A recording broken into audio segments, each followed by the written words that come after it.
Today on the program, we had Ilias Beshimov, co-founder and CPO of Celential.ai. Ilias, what did we discuss today? We discussed today elements of growing a company, how do you acquire your initial customers, learnings from different experiences I've had, growing a product, building a company, best practice for hiring, and various aspects of people do outside their main work. Ilias wrote a conversational video lecture masterclass on how to recruit technical talent for both big companies and startups, how to build, validate a successful B2B SaaS company, how to validate the idea, how to get the first customers, how to turn on the growth engine. And then we went through different chapters of Ilias's life and lessons learned along the way from Harvard, first startup out of college, Zynga, Scopely, Timefly, Good&Co, Celential.ai.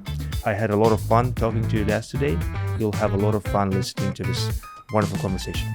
Thank you. Welcome, everyone. Another episode of nFactorial podcast coming to you from the hills of Sherman Oaks, California. Today, our guest is Ilias Beshimov, founder, co-founder, and chief product officer of Celential.ai. Hi, Herman.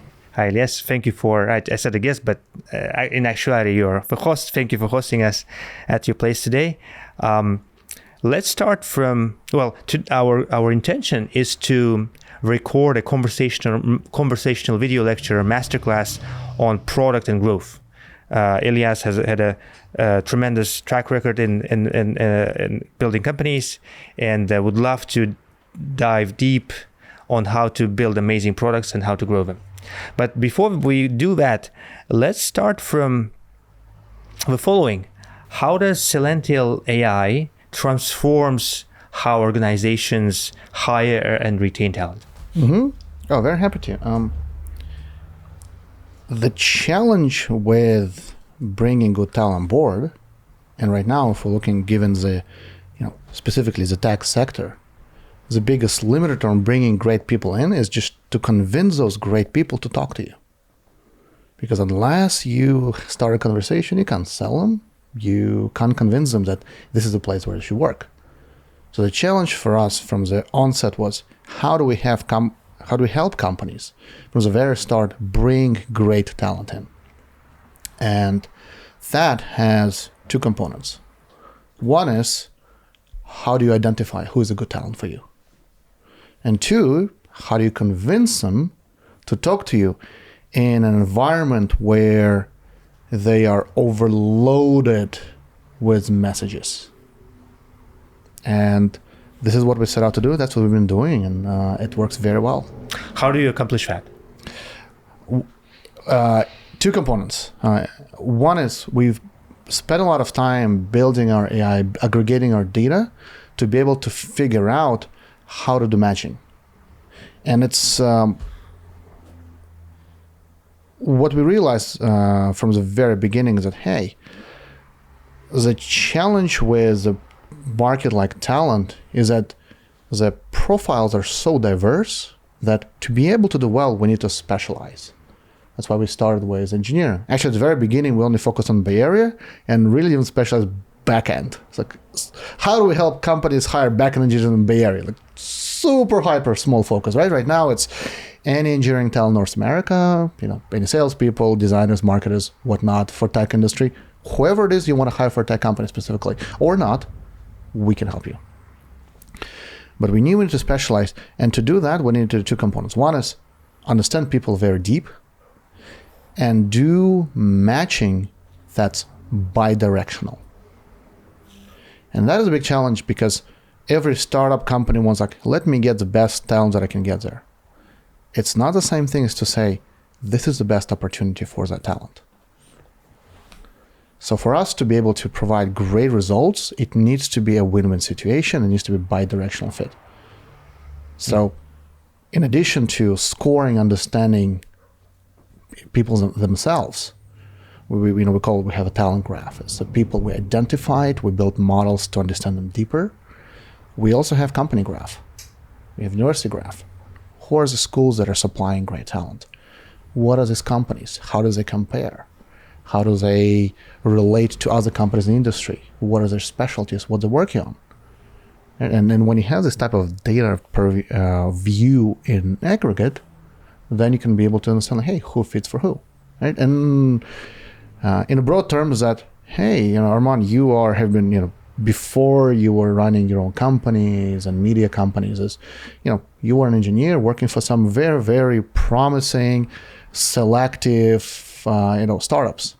If I came to you with some unexciting company, no fundraising, hardly growing, and say, Armand, you're a great fit for this company, and you probably are, you think I'm a jerk. And that's what we need to avoid. It's bi-directional. It needs to be bi-directional. Walk us through the product. So let's say I'm a HR in a tech company. I have a single position. I need to fill the position of, let's say, a front end. Well, let's just make it simple. It's a full stack developer with 4 years of experience. Well, let's just make it, just a full stack developer with level 4 engineer. Yeah. So here's the interesting thing is our product is very unique and different from any offering out there, is that you can say like we bring the best of purely SaaS tools that are on the market. If you are in-house recruiter or manager, if you're a startup, you don't have any recruiters, got to roll up your sleeves and do yourself. Or working with some outsourcing external recruiters who will just bring you candidates. We are kind of combining the best of both worlds.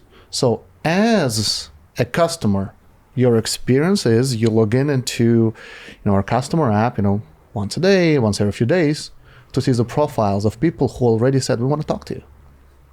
And you approve who you want to talk to, and then that's conversation. You get introduction, and you start the conversation with them.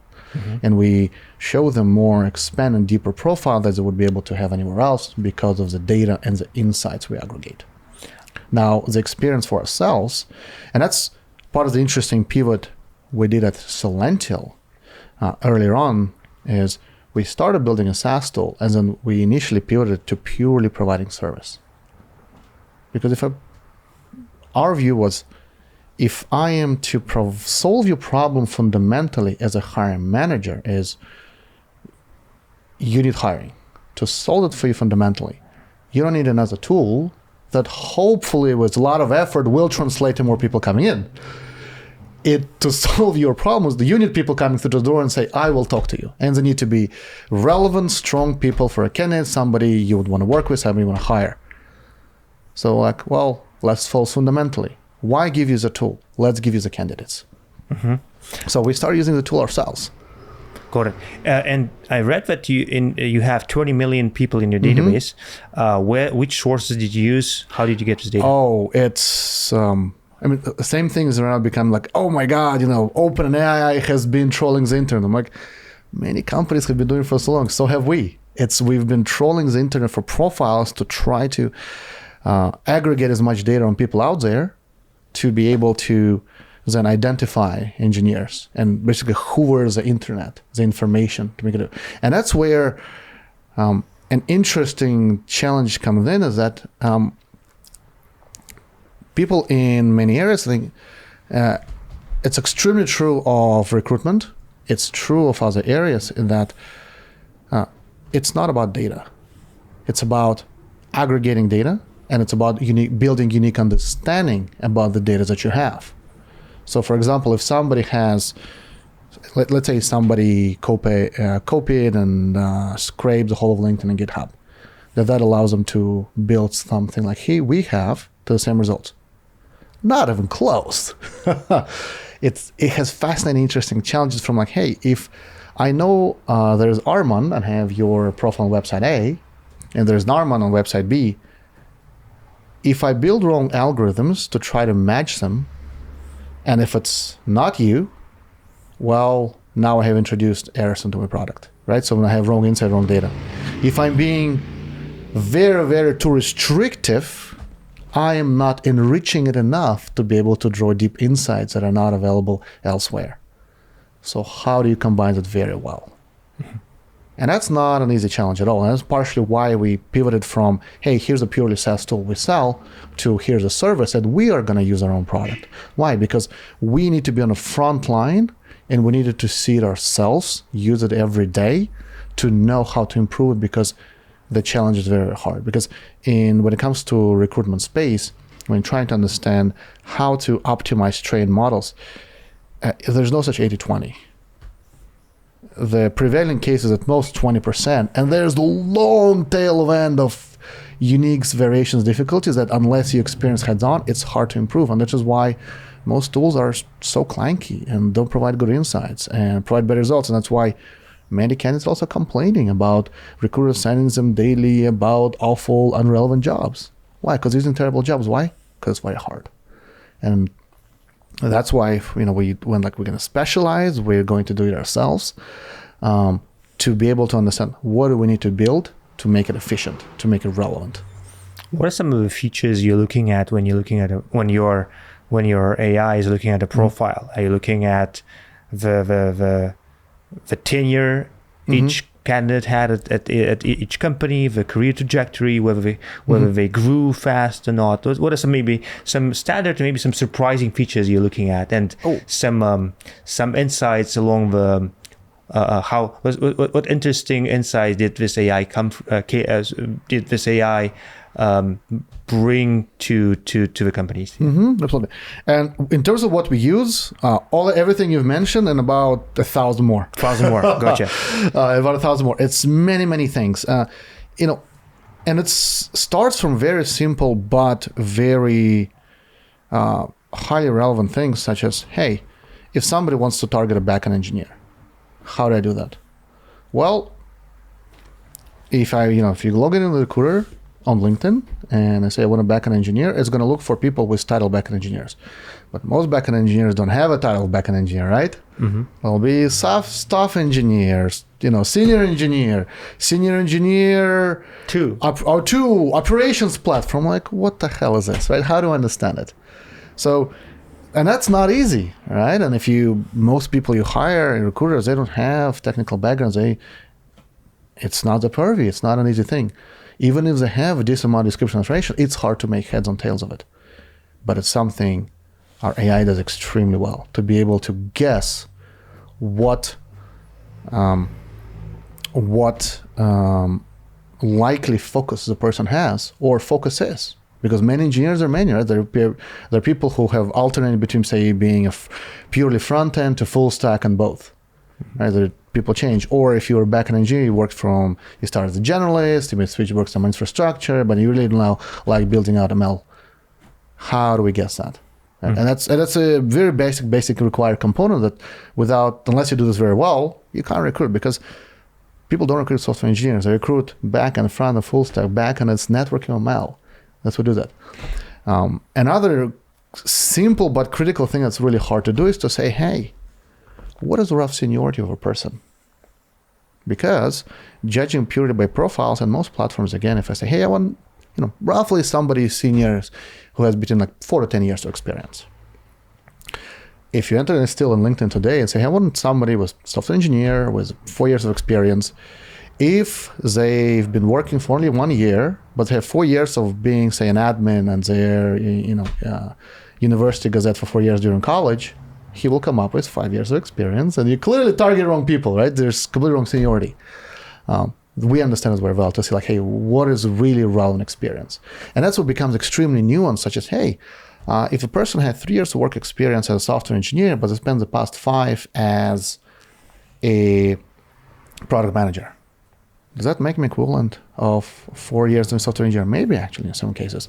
Or if you're looking for somebody with 5 years of backend engineering experience, they have 3, but they really have about a decade as a QA engineer. Is that relevant? And there's so many nuances. And there are very, very few people who have a standard path where it's really clear and cut. Maybe they're, again, to 20 to 25% of the market. And unless you can deal with nuances, you are leaving behind huge swath of talent that you really want to go after. And that's where AI applies really well, to be able to tease those nuances. In terms of, and the billion more we try to identify, what's really, interesting, some surprising, some are not inside. I'll share two. One is what we quickly factored in and constantly improving is the following factor is, hey, based on person, where they are right now, what is the likely next trajectory for them? And that goes back to what I mentioned earlier, bidirectional. Why is it critical? Because there's an interesting push and pull between the market. Employers want somebody in this position they're hiring for, somebody who's already been doing it for a decade, right? Like they want somebody who knows really well. Requires no training. No training, and ideally they've done it at bigger scale, more somewhere else, so they cannot cut someone for you. For people who have done it, is that an interesting job for them? Is that an interesting prospect? Absolutely bloody not, right? And every time they go for it, and of course they try and they fail, and they have to say like, well, who else do we need to hire? And that's when you understand, hey, how do you identify people who want to step into this and will do extremely well? Well, that's when you need to identify like who is a natural step for them. And that's part of another building different AI models and modules to understand, hey, who is on this path? Who will succeed in that role? Let's say I'm a recruiter and I'm not using Celential.ai. I'm using my own eyes and I'm looking at a LinkedIn profile. What should I be looking at in order to see that this candidate is very likely to respond back to my email on LinkedIn? Okay. There is a very simple one. It's timing. Typically, if they switch a job and it's under 6 months, they're probably not going to respond. They're still figuring out. Funny enough, after 6 months, it's a great time.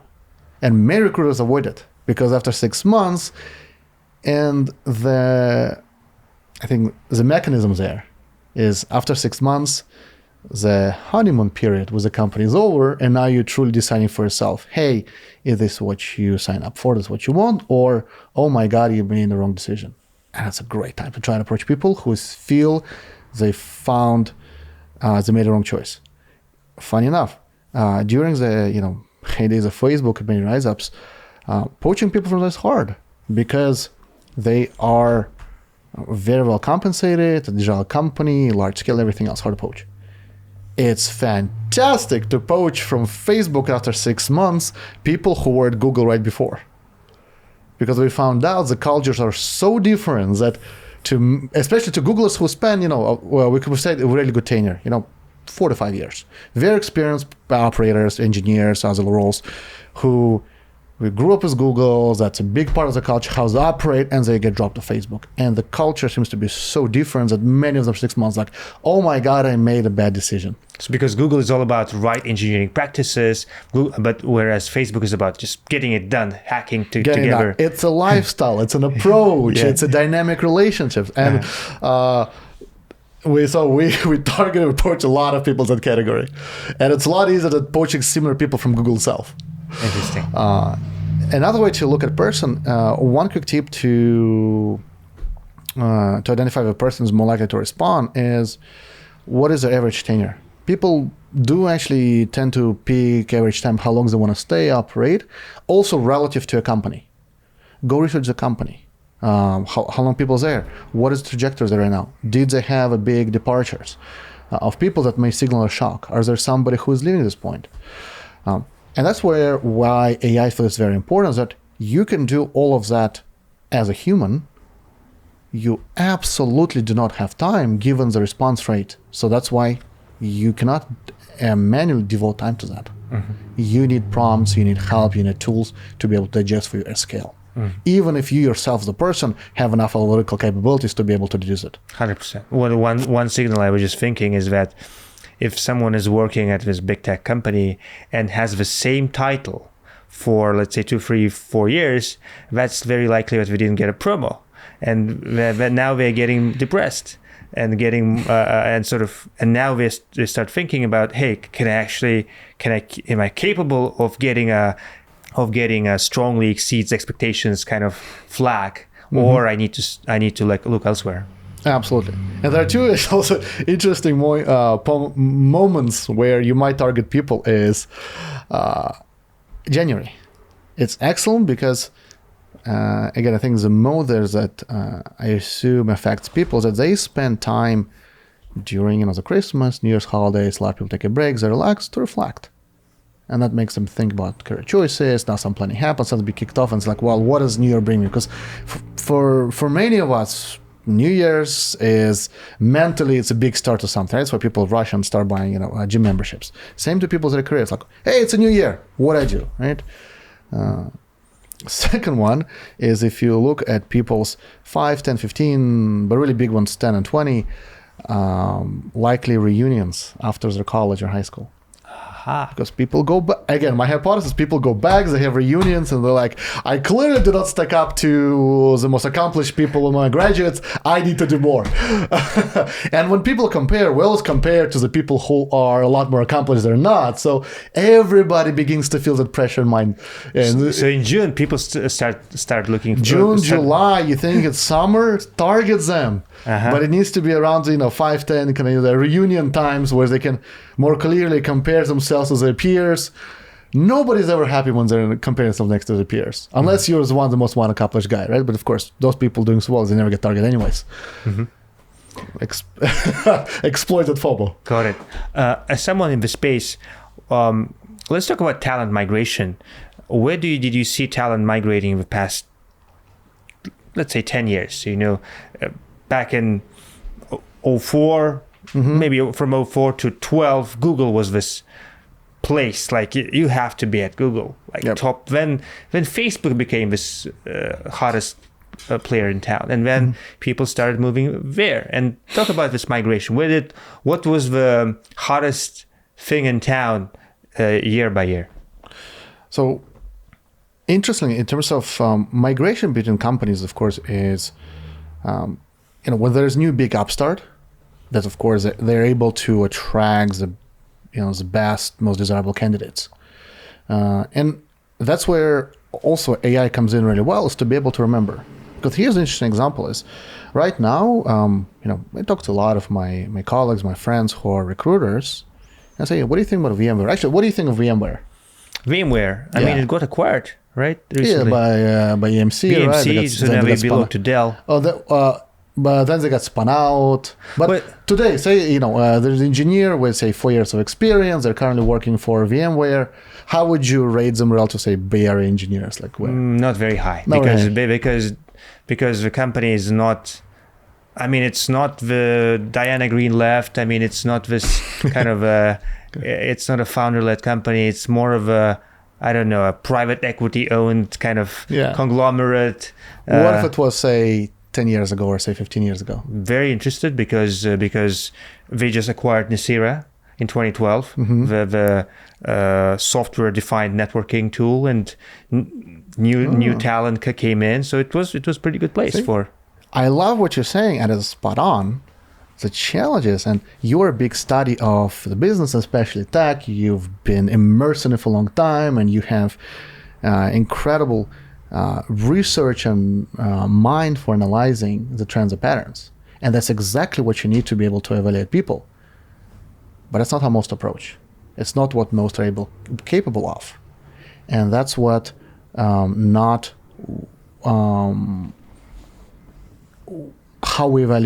most people evaluate the candidates in front of them. And it's completely driven by recency bias. An example, you're right.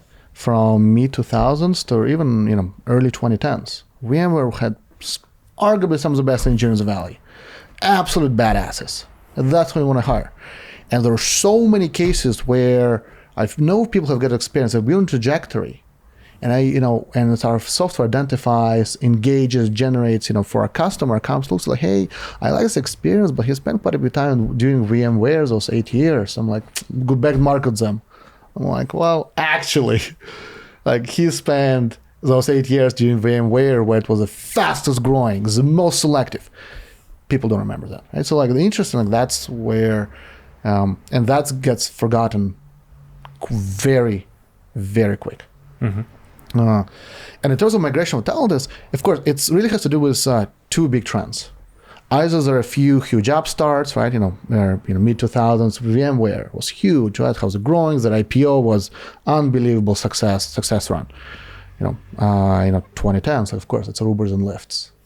How they've grown through, incredible trajectory, and what they have seen. Superimposed on top of that, it's just there's a demand for tech talent overall in the industry. Right? And what I've seen, of course, is 2008 was been a bit of slowdown. Right, 2020, initial panic and slowdowns, and of course crazy growth and decrease in recent times, but there's not so much necessarily movement between big companies. Partially because it's hard to poach people from these big companies, big techs.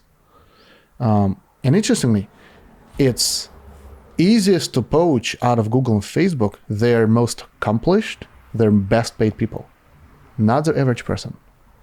And the reason for that is the best people, they're so good, they know that no matter where they go, they will do well, they have great offers, they're smart, they identify big trends, big opportunities to do way beyond what they potentially can do at Google, Facebook.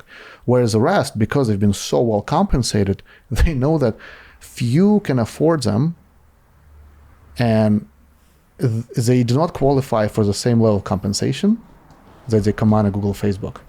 Because the average Google, Facebook as an engineer, they get paid a lot more, and they're, I would say, arguably worse than most early stage, well-funded startups. They're so competitive that attract incredible talent. Mm-hmm. Let's say I'm a founder of a small tech company, and I'm looking for talent to join my founding team. I'm looking for a performance marketing specialist. I'm looking for a founding engineer. I'm looking for a founding growth hacking specialist, UI UX designer. What signal should I be looking at? It's certainly it's probably not someone who worked at IBM for 20 years, right? So what should be an ideal profile to fit this founding team of a up and coming startup which just raised fresh series of seed funding? Primarily, what you should be looking for is some good experience, so that they have some track record experience, or they've been somewhere where they know what good looks like. They also need to be not senior enough where they still can be and want to be hands-on. The biggest problem I've seen many companies facing is they hire all too senior people that they also need big teams to be effective, or they try to do themselves, but it's really gone. At a startup, and that's actually my co-founder shared, is, doesn't sound very nice, but I do believe in it. Like in a startup, even CEO gotta have dirt under their nails. You gotta do it hands-on yourself. Everybody, including engineers, no matter how senior you are, gotta be pushing code. It's only Celential when we've gotten to about 100 people where like our head of engineering, like he was not pushing code, but he was doing a lot of reviews. Until then, everybody, most senior people, everybody hands-on, engineers pushing code, everybody is doing hands-on. My, things that have been at Celential for the first 6 months, what I focused on is just talking to candidates all day, every day for 8 hours. And after that, I was kind of doing the PM stuff. Got it. One interesting feature I found in your product is that you have this hyper-personalized outreach. I assume it's generative AI, which can produce a draft of an email for a recruiter. Tell us more about this feature. Oh, absolutely. And that goes back to what I earlier mentioned. The second component of what we're solving is that, hey, matching and very complex AI that needs to be to identify the right people is one part of our equation that we're solving. The second, while we made a match, for us to truly solve your problem is it's not enough to stay at a match. I have to convince that match to talk to you, because if I haven't, well, what have I solved? This person's great for you, you're not talking to him. This has zero value to you. It's like, we got to convince you to talk to us.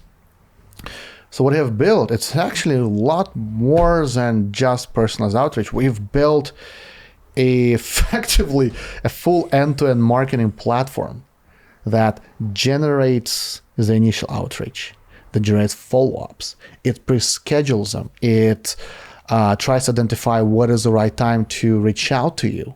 It builds in warm-ups. I mean, even simple things such as, hey, you're an early-stage startup, you want to start recruiting people or doing sales. The same challenge you're going to face into it is that unless you warm up your emails, you're quickly going to go into spam and nobody's ever going to see them, and you have zero impact. So we need to factor those elements to understand, hey, how do we ramp up, scale, prioritize so that your emails are getting in front of the candidates. But in terms of personalization, there's part of big innovation we've done is that we've been evolving and improving how to speak to our target audience to break through the noise.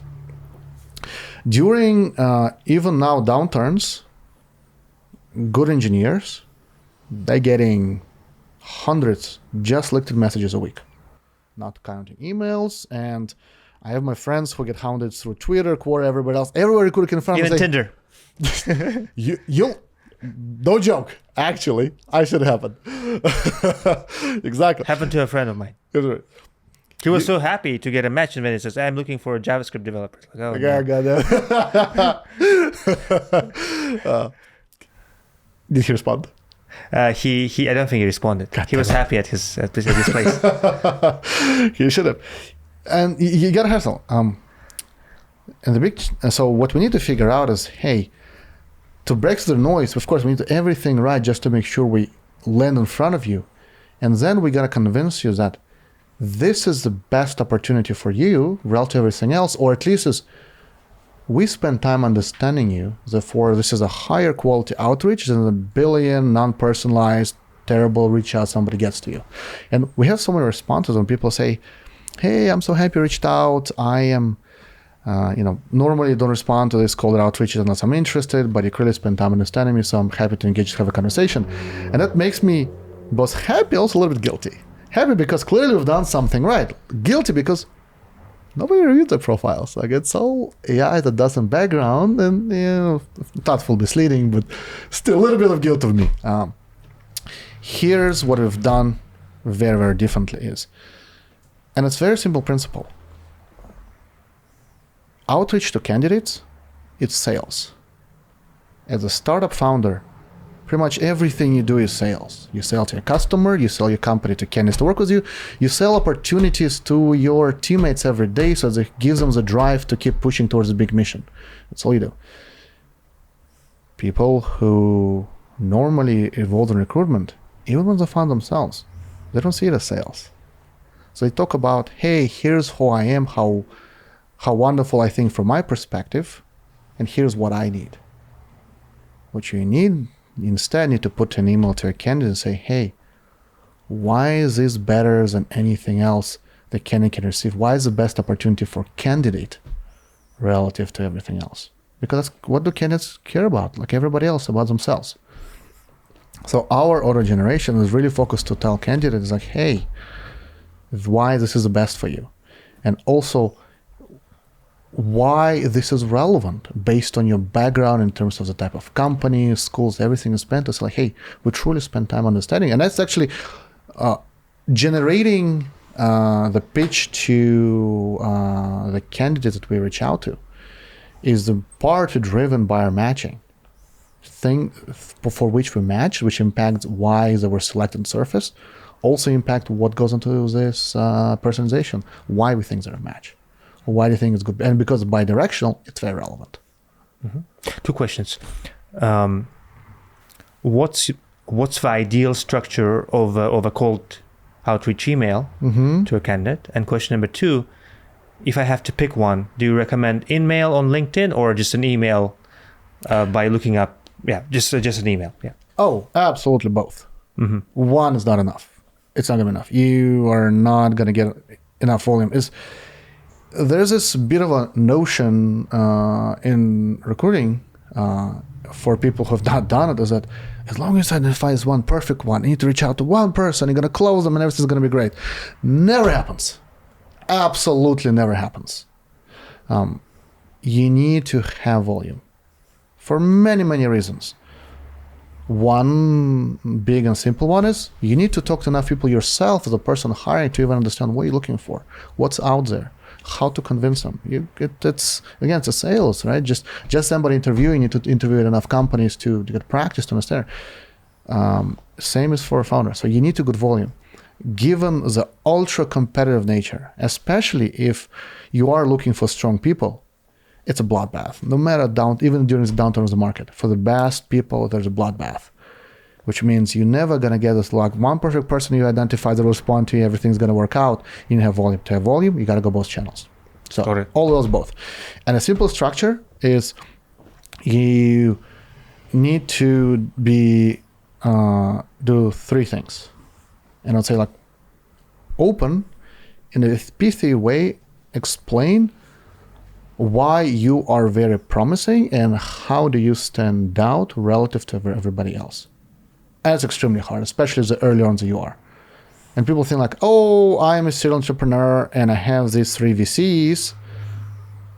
Well, there are literally hundreds of other companies doing the same thing. It doesn't make it stand out anyway, right? So spend time to understand how to position it. 2 is, you need to look at person's background and say, what is it about them and you that you think this is relevant? And this is where carpet bombing does not work. I mean, unless you're Hope Fund and you're starting a new ad company and say, hey, I just started a thing. When it worked to me, yeah, great. But like nobody's in that situation except him. And 3, make it a very low bar to connect with you. And simple things like, hey, are you open for 20-minute casual conversation? You don't need to prepare for it, just to explore mutual fit. And then do we include Calendly link as part of it, or it's kind of rude to do it in the first email? No, you can. Include a Calendly link and say, or let me know what works for you. And you got to be very open to talk at candidates' times. When Celential, we went through several iterations and changes like on our path to get to wherever we are. And at some point, we actually talk to candidates. We screen them and talk to them. Because right now, when we reach out to candidates, we do it on behalf of companies, right? So the email comes from CEO, CTO, co-founder, hiring manager, whoever. Like, they don't even know Celential is involved. Because what's the ideal sender? Who is the ideal sender? For tech, CTO, co-founder. Got it. So it's like you want an executive to prove that, everybody wants to hire people as possible. But we used to talk to candidates. Some candidates have spoken to like 11 midnight because that's how they live and operate. Okay. On behalf of a company. Yes. So you got to be open to that. And unless you're ready to do what it takes to close the best people, you need to reassess your hiring. Yeah. What's the origin story of Celential? What was V1 of your product? Mm-hmm. What did it look like? V1 was a SaaS tool, very much like many hiring tools that you can go in, you set up your job. We had, the parameters of who you're targeting filled in, and then also pitch about your company so we can use that as well as person's profile to now generate an outreach and do intent. It's already very, very powerful. And because we had things such as, which I mentioned earlier, you can do drop down, say backend engineer, right? It's not coming from talent, anything else. It's based on model. Mm-hmm. It already had ways for us to specify years of experience, kind of early modules we've built. We didn't have a notion of specializations yet, because to drill down, backend was backend. It was not, ML in networking or something, but that's something we proved over time. We didn't have things such as, a lot of our customers were startups and they wanted to target people with startup experience, and in many cases, that's a good thing to do. We didn't have that. Now we could target people based on number of years at a startup. We added over time specific startups or industries or type of products people work, or what we call tech domains. That's something was built over time. But earlier on, it's very simple. Like, it was very similar to what you get as a platforms, but with more really precise tech-focused filters that were not available, that we tried companies to use, have them, sell to them as a SaaS tool. And was the service bundled as part of a SaaS tool in V1, or you added it later? We added it later because we realized, we realized 2 things. One, even when you produce fairly powerful tool in V1, which we did, it was not sufficient to eliminate noise. And 2, we were too far removed from that process to be able to improve the product ourselves, to really understand how it's needed, or to fundamentally solve people's need. Because we're like, the tool in its current state does not fundamentally solve its need. Let's set a process. And the model we focused on, which I think is absolutely the right thing to do, is when you're building AI-based product, is build it, structure it with as a human in the loop. Because that allows you for greater opportunity to apply your product and achieve results. Because where you fail, human can make up for it. And that you're not missing on opportunities, on discovering something new, on discovering what you need to improve. If you're only serving where, you can serve well.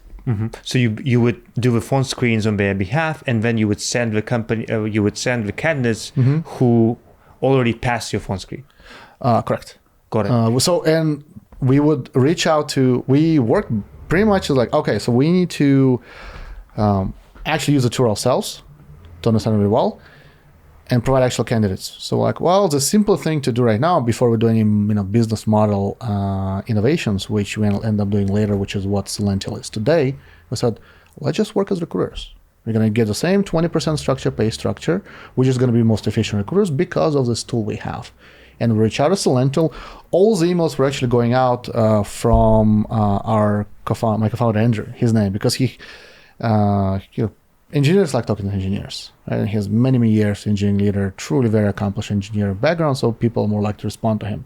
I mean, the amount of volume what's going on, we're like, man, Andrew's most prolific spammer in the Bay Area. Of course, it was a few cases with him, and then afterwards, would courteously say, hey, I'm really busy, but please speak to my partner, right? Which is me, some other people we hired, or other executives. For some high value, like executive level targets, of course, he would still do it himself. And that's one of the things I love about Andrew, despite how high level engineering executive that he was in the past. As a company founder, CEO, he was happy to jump in and be as hands-on himself as possible. And more hands-on than anybody could be in our company. Is phone screen part of your product at this moment, or at the moment you just went back to the B2B SaaS? We went to the fully B2B structure, and we offer a screen as an added service. Where some companies, and what we do today is, hey, we, unlike again working with anybody else, we will guarantee a volume of candidates you're going to speak with. 20 to 40. Per one virtual recruiter unit, right? Yeah. Which is actually a lot of time. Absolutely. It's a lot of it's a lot of time you need to dedicate to per month, given that you're also running the company and everything else. So if you do want to have help to do the first screen done, just to figure out some basic questions, just verify certain things on your resume, understand what's interesting, answer some basic questions, try to do some sales, maybe figure out certain things that are very critical to accomplish, such as like, hey, we had a customer who was working with defense industry, therefore they had to have a person be a citizen or at least green card holder. Like, let's quickly talk to them, like, hey, are you that status? Because if you're not, we can't hire you, right? Just things. So we can offer additional service for companies who don't have it in-house. But mostly it is purely can be B2B offering. We are the kind of the layers that powers it, but we're invisible to the candidate, which is by design to have the most, smooth, engaging candidate experience. What is your pricing like in the sense of how do you come up with your pricing, and how did it evolve over the years? So we knew we wanted to go to subscriptions because it creates predictability. It also, I think, aligns incentive better in the industry towards where I think recruitment should go for company's sake. 20% of engineer salary, that's a lot of money.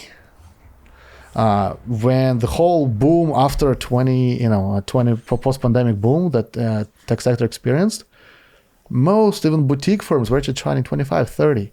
In the markets, interestingly, that are Boston today, it's very common, 25, for example. Quick question. So if a candidate bounces in the first 3 months, do they get a free replacement typically? That's typically. 3 months. 3 months. 3 months, 6 months, depending how you negotiate. Okay. But it's a very standard one is about 3 months. Got it. It's a lot of money. The problem with that structure is that you are not really, you're paying so much for really bring people through the door, and you expect the recruiter to make up for the deficiencies you may have in terms of your own recruitment strength, which they may not be able to fulfill. And from a recruiter point of view, it's a good sum, it's great, but it's highly dependent upon a lot of aspects of recruitment process that recruiter is absolutely not just not responsible, has no way to influence. Rare, but it happens, is if you're not a very pleasant person, of which there are many, no matter the best matching candidates I bring you, they're just not going to work for you. And that affects me as a recruiter as a result, right? That's something I have nothing to do. So really, as a company, what you want to be paying for is bring me good matching candidates with good volume, and I got to do things on my end to sell the candidate to join me, and also myself figure out who is a good fit for me. And it's also really weird when recruiters say like, "Oh, we help you close the candidate, negotiate offers," and some companies value it, which I think is such a terrible idea, mistake. If you're an external recruiter, expect them to do it for you, there's something wrong with you as a person running the company. And to me, like if I was a candidate, that would be a huge red flag. Absolutely a huge red flag. So that's why we align our incentives like, hey, we charge a subscription to bring you good volume. It's and the way we change it, we price tested and we raised our prices by quite a bit because we saw the value we're bringing.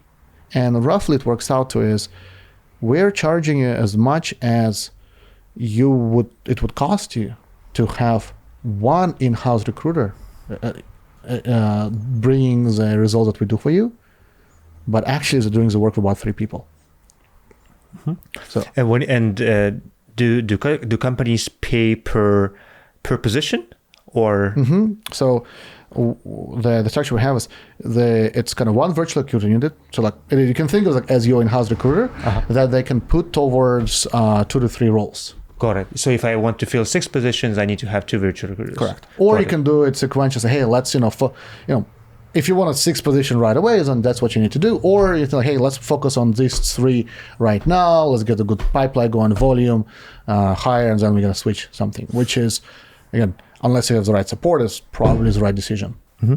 When it comes to HR tools and recruiting technical talent, what do companies use these days apart from tools like Celential and LinkedIn, and what else do they use? Pretty much any company of decent size, they use an ATS of one form or another. Right? The biggest one that tech really likes are Lever and Greenhouse. The biggest ones. It used to be JobBite. It kind of has less of a penetration market right now. So there's an ATS tool to help you manage it. Many companies, if they do their own outreach, and they definitely should, if they have capacity, is to help them identify more people. What happens with many of our customers is they buy 1 or 2 units to focus on certain roles, and then they also buy tools to have their own team to focus on something else. Mm-hmm. So their team is responsible for both creating the pipeline of candidates for other roles as well as for candidate experience. Scheduling back and forth, follow-ups, get team feedback, right? That's not an insignificant effort. Mm-hmm. So teams use a tool that allows them, gem, seek out additional tools to target people that on top of LinkedIn in a way, or replacement of. Many companies also use, especially for tech industry, assessment platforms, HackerRanks and such to help improve. I think one of the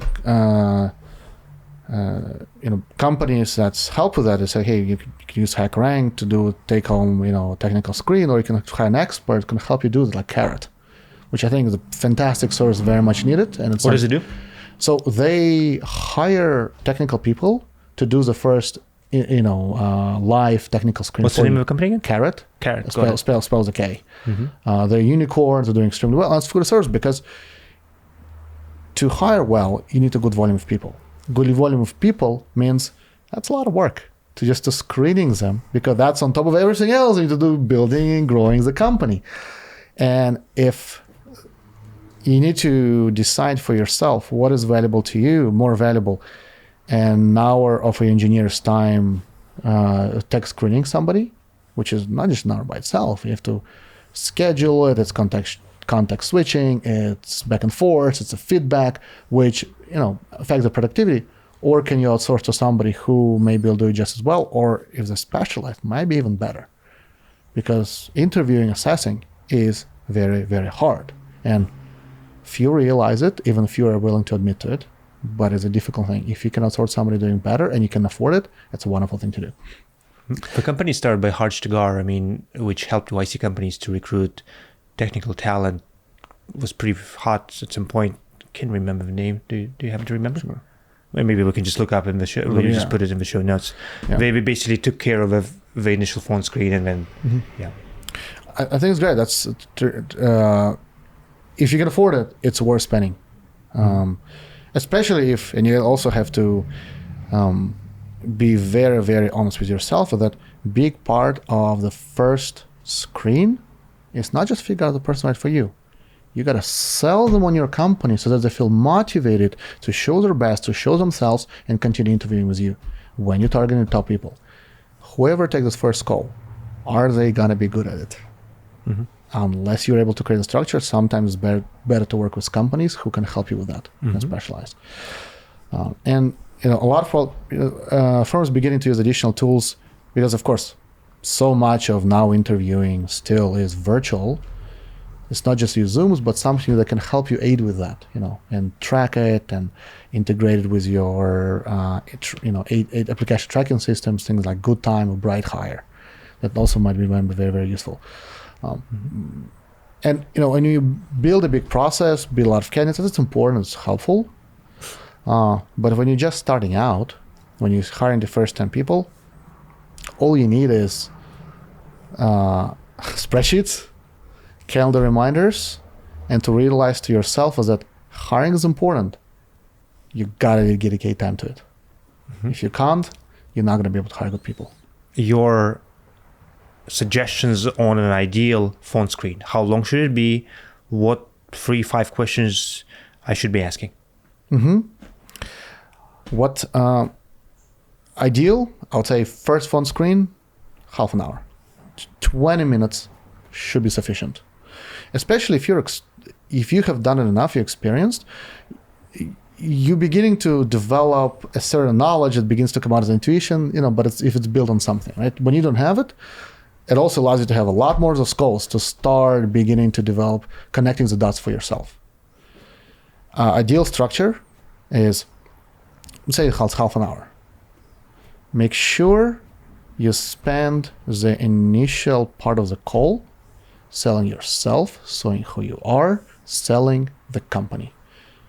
You want to hook the person to show themselves, to say, hey, I'm going to try my best.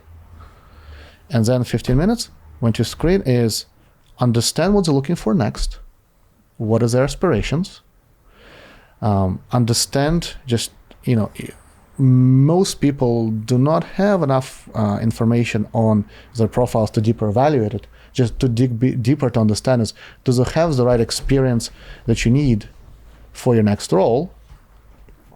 And 3 is understand if this would be just talk out you'd be able to make the decision pretty much right on the call. If get a by understanding from a person is if you think they're right fit, do they want to proceed or not? But in terms of finding out, is understand what they do. And interestingly, 80% of engineers do not have any description for their current work experience on LinkedIn. 50% of engineers do not have description of their last 2 work experiences. But that's what you're hiring on, right? So you need to you need to be able to. It just says co-founder and CEO of Quora. That's it. Empty description. Pretty much, exactly. Or software engineer at this startup, and all you're really pitching them on, is what does startup do? What is the stage, right? So really understand what have they done, and to me, what I understood, I probably spoke with a couple thousand engineers, and the interesting thing is there are very, very clear patterns between people and their trajectories, not based on their school or their kind of company or anything. This is kind of my shorthand that I use, that I advise to others. 2 is ask them to describe what they're doing in their current role and their previous role, depending how recent it was, right? If a person, say last 4 years to different companies, talk about both of them. If they've only been at one company the past 4 years and don't have much experience, don't ask about further on. It's not relevant, right? People grow, people change. Focus on relevant, most recent. Ask them to describe what they've done, what they've worked on. What I'm looking for is to tell me what they worked on and why it was valuable, not what functionally they've done. Right? If there's a difference between person says, hey, I integrated System A and System B using this technology, using this infrastructure, using this language. I'm like, great, so I know your specific skills. There's a person who will tell me, hey, I solved this need for a company, or here was a challenge that I solved for them. And here's the approach that I used. And you want the second person. Because you want people who can tell you what they've done that was valuable. Because people like that, if they can understand what's valuable, they can zero in on that, they can double down on understanding what's valuable, and they're going to bring you the most. And it doesn't matter the school. First, there better schools tend to produce better capable people, but it's not a hard fast rule. There are many people who can understand it, and I don't know if they're technically necessarily most capable, but they absolutely do the best. How do I know the best? Because I can see the trajectory, and also when you ask them, hey, roughly what are compensation expectations? So you see how much they're commanding in the market relative to the years of experience they have. People who can tell you most valuable are absolutely commanding more premium relative to their peers. Got it. Let's say I'm a founder of a company like Scale.ai. I'm Alexander Wang, or I'm Bezos in early days, or I'm Musk in like throughout his career. So I'm kind of I am voting for a hard-charging culture, working 50, 60-hour work weeks. How do I find people who fit this bill? Oh, it's a great hard question. Everybody wants to identify those people.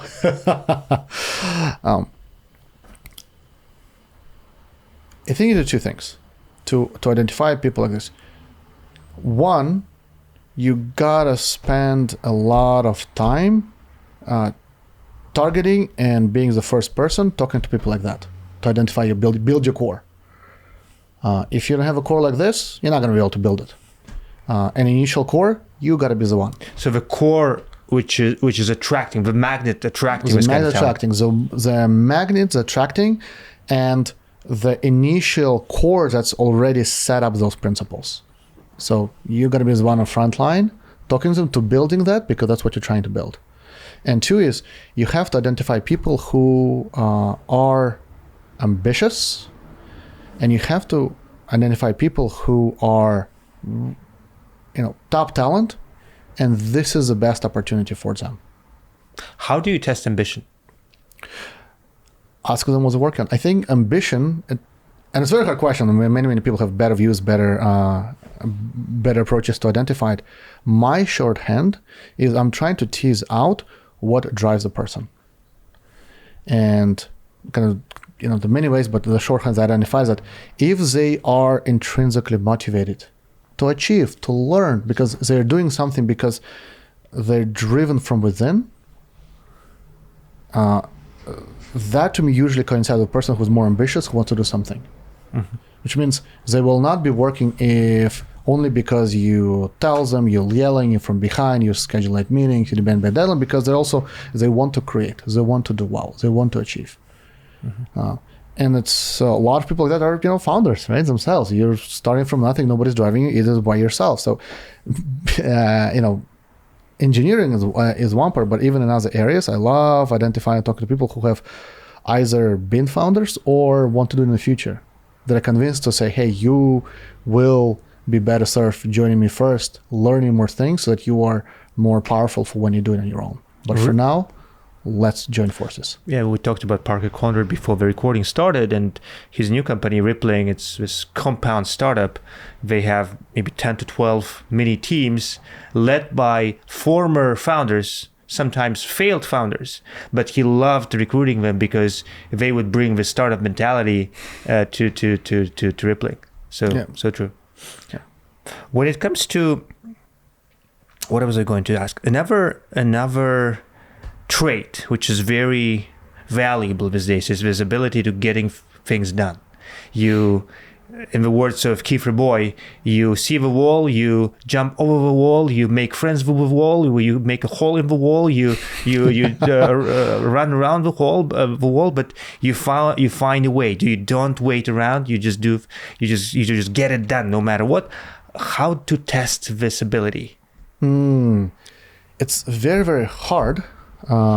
This one thing is very hard to test. one method I like a lot, and I got it learning from one of the co-founders of Scopely. The first time I moved to LA, I was working for a gaming company, which recently had a monstrous exit. And this really goes to the founding team, especially CEO. But there's another one of the founders, Eric Futuran, when he is running now different companies by himself, I think already a unicorn, doing extremely well. And he was an interviewer whose method I try to emulate because I felt it worked for me. And to him is not to make it formulaic, make a conversation, and trying to ask them a setup situation. And usually it is based on their past experience, like, what have you done? Tell me about a project and experience. And I try to keep digging deeper and deeper and deeper. Just don't ask different questions that you're trying to get specific answer for, but like, let's go deeper now to understand when it's like, try them to get back into the moment where it's no longer pre-prepared answers because they kind of force back to remember and reflect and see what drove them. And the things I try to look for is they can get very deep with their answer in terms of what the situation entailed, what they were going through, and they can tell me, identify in addition to what happens, like 5 other things they thought of and either tried or decided not to go to for specific reasons. Why that wouldn't work? Or tell me like, hey, here's 3 different things that they tried that didn't work till they chanced upon something. Right? Because then what you want to identify, and you do it with few situations, you then find yourself seeing if this is the type of person where the achievements they have does not come from moments of brilliance or luck, but from them banging against their head enough and for long and diligently till worked out. And I think that's an approach. And that's partially why I also love hiring founders, and because there you hit your head against the wall pretty much right away because you got no resources, contacts, connections, anything else. You're trying to solve this something. So that bites everything is frequently by default is a challenge that you're trying to overcome. And you know, the more somebody's work constrained, the more you're hitting the walls, and you're trying to identify them. Hey, they hit the walls and they figure out a way to do it. When it comes to your V1, how long did it take you to ship it, and when did you know that it's enough? It's sufficient to test with your first customer? So it's, I think when you have especially people who come from, you know, like engineering, product backgrounds, you know, previously worked at, you know, big companies where perfection is demanded, it's hard to ship your first clunky broken things, and it's never enough. You're never proud of it. It's never as good, right? Even if it comes out pretty good, it's always a slim down of what you're truly envisioning, right? And when you're setting out a company to build something, you always see where you want to be 5-10 years. So naturally what you have today is pitiful approximation and start, and it's hurts. It's hard, and you know, and I think so. Interesting gene, you know, in product people, and especially when engineers, that people are hyper honest, and we feel like when we are under delivering what we think should be, you feel like you're cheating and fooling people. Oh God, it's hard. So when we thought was enough, and the first was about a year actually. So you raised seed funding to work on the product? We raised seed funding. We hired a team. We launched the first version. Where we approached it is to say, like, to be able to kind of make ourselves slightly sleep better. Is it was clunky and ugly as hell. Oh God, embarrassingly so. But we're trying to find real cases with somewhat sympathetic audiences. So we went to people who had some prior connection, some warm connection, who can introduce to people who would try it. And there's some warm connection where we can say, hey, it is very early. Please forgive us, but we think there's value. Please don't hate us. So that's what we try to do, just to be able to force ourselves to go sooner, because we knew that even if it's going to be total embarrassment and awfulness, at least we're still going to get some feedback, and we're not going to hurt people, and they understood that coming in. And did the outreach feature was there? Was it there in V1? Yep. So your product you had a feature complete product in absolutely. Cool. Feature complete. You can identify people, bring them in. You can identify people, their profiles. We had knowledge to tell you, hey, do they fit and what is the good experiences? We get the highlights, and you can reach out to them fully. And in a lot of aspects of full marketing platform, from warm-ups and spreading and optimizing time, that was added over the years later, that we once we realized the different challenges we experience as we scale, and certain challenges we never expected.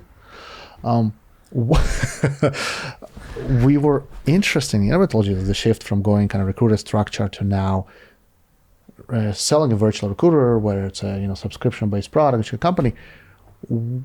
We're partially forced into it sooner because of hitting challenges for scale, actually. Yeah. Because we were scaling well with our business, our model, and now on behalf of Andrew's Celential.ai sending so much email that landing into spam filters and have hard time reaching candidates became a real issue because of the incredible scale we reach, even with all the tactical improvements we introduced.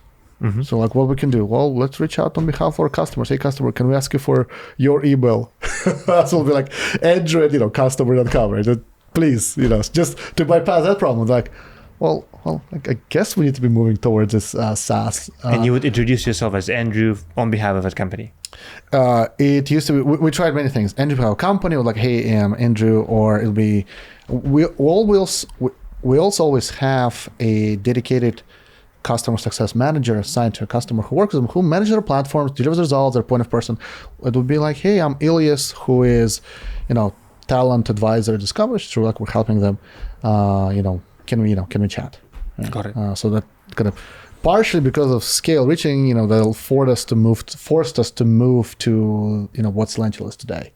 And it's challenges we anticipated but didn't viscerally understand till that started happening. When did you start charging your customers? From day one? Day one. So you find the most forgiving customer, and then you charge everyone. And in the very beginning, otherwise you would know whether what you produce is valuable. Exactly. And and some customers early on they canceled because, and it was a really incredible experience. We had one customer.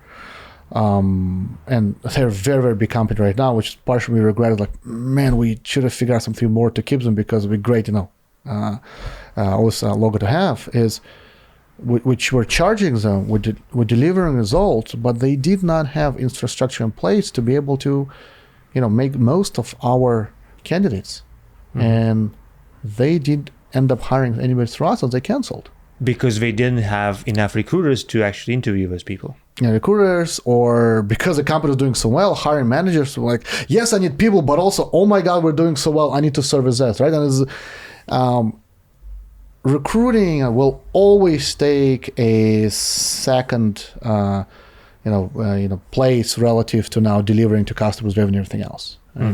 As much as it shouldn't, you have an effort, it will, right? So hiring managers have enough time to talk to them. And if you go for a first recruiter screen to find a schedule with a hiring manager in 2 months, well, it's a great big candidate, it left. People lose interest. You got to be quick with the pace.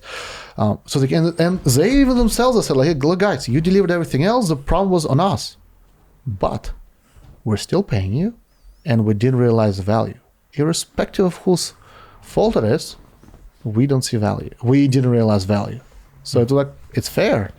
The income. So part of the work that we do, even though, yes, we deliver the volume to you, we deliver something nobody else can, we always still work hard and help companies to make sure that, hey, that is still hard, it's still success.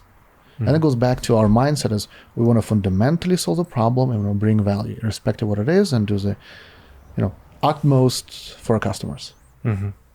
When it comes to, I assume the first 10 customers were warm intros or people in your network. Probably the first 5. First 5, okay.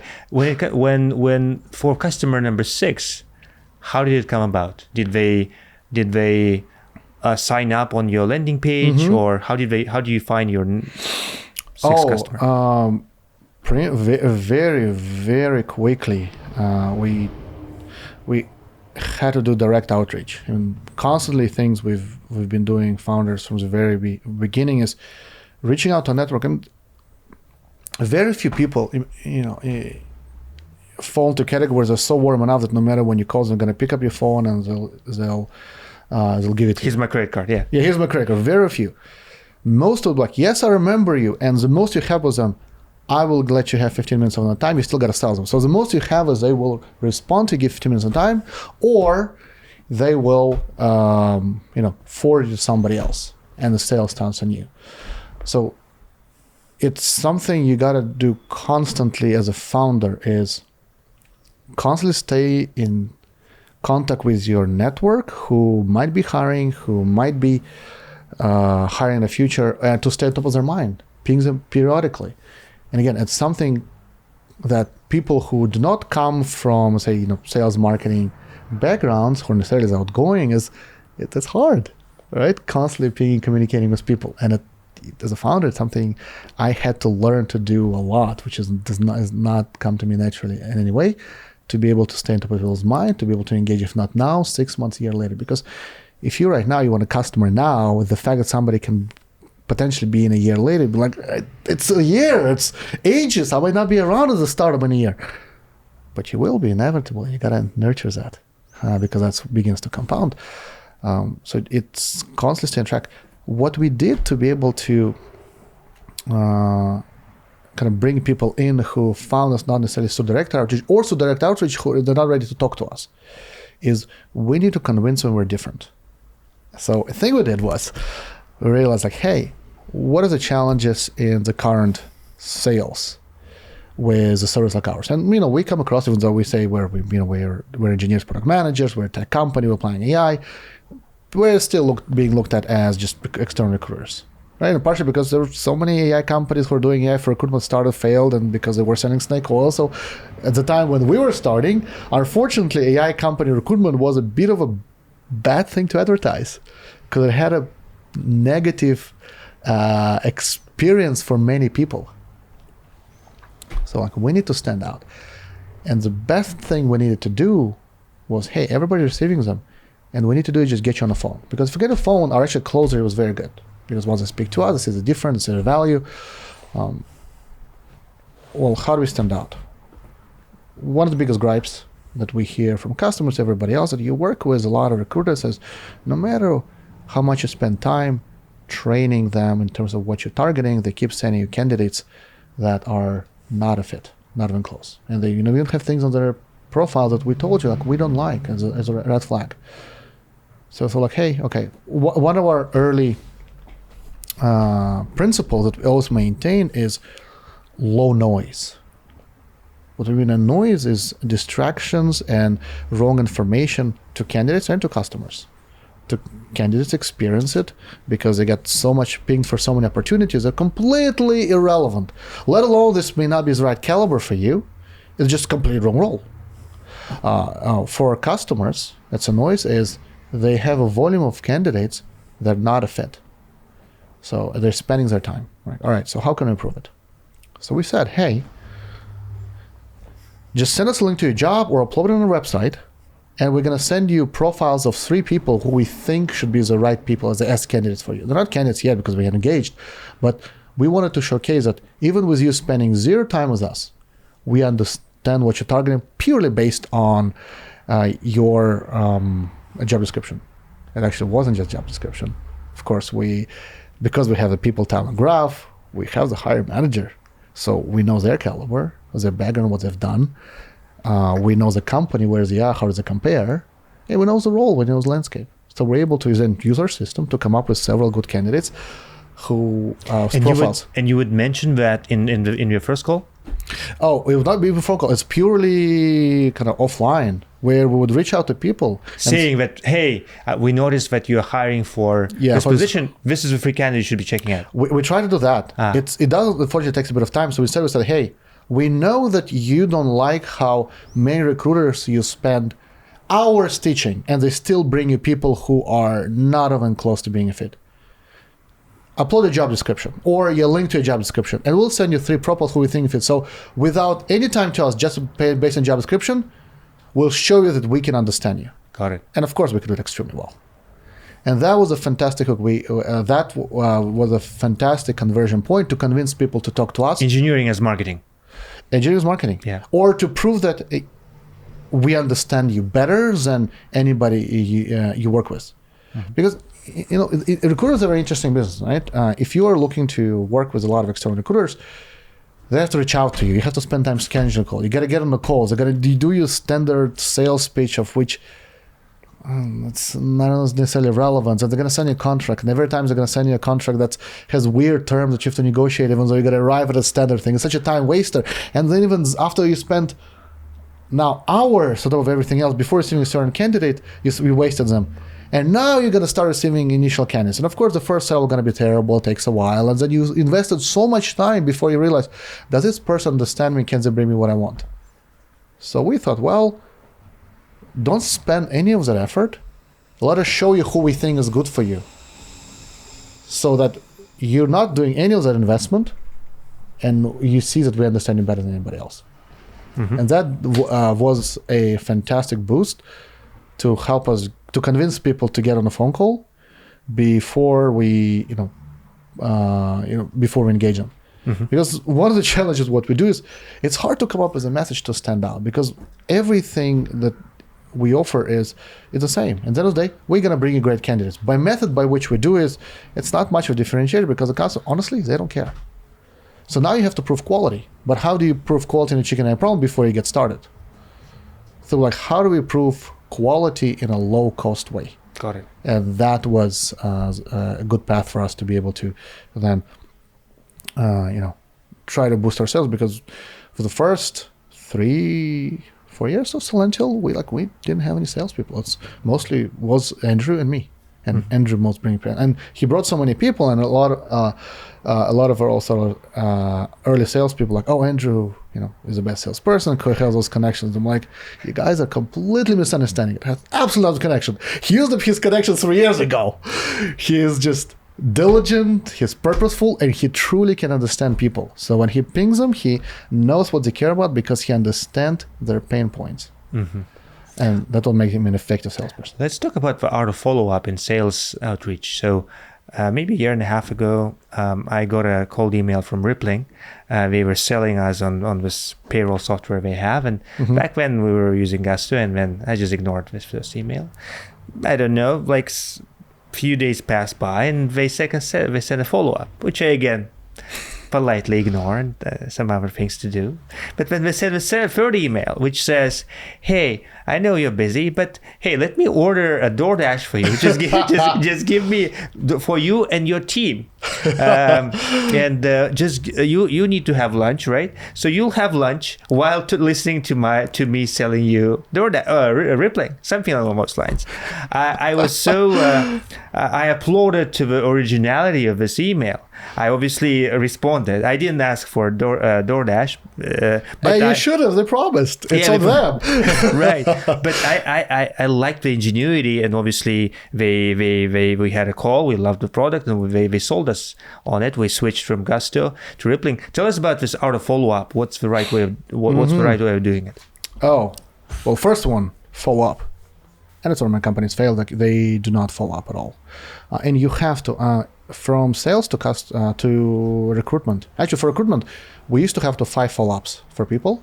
We changed to 3 or 4 depending on the case. What's the right interval between the follow-ups?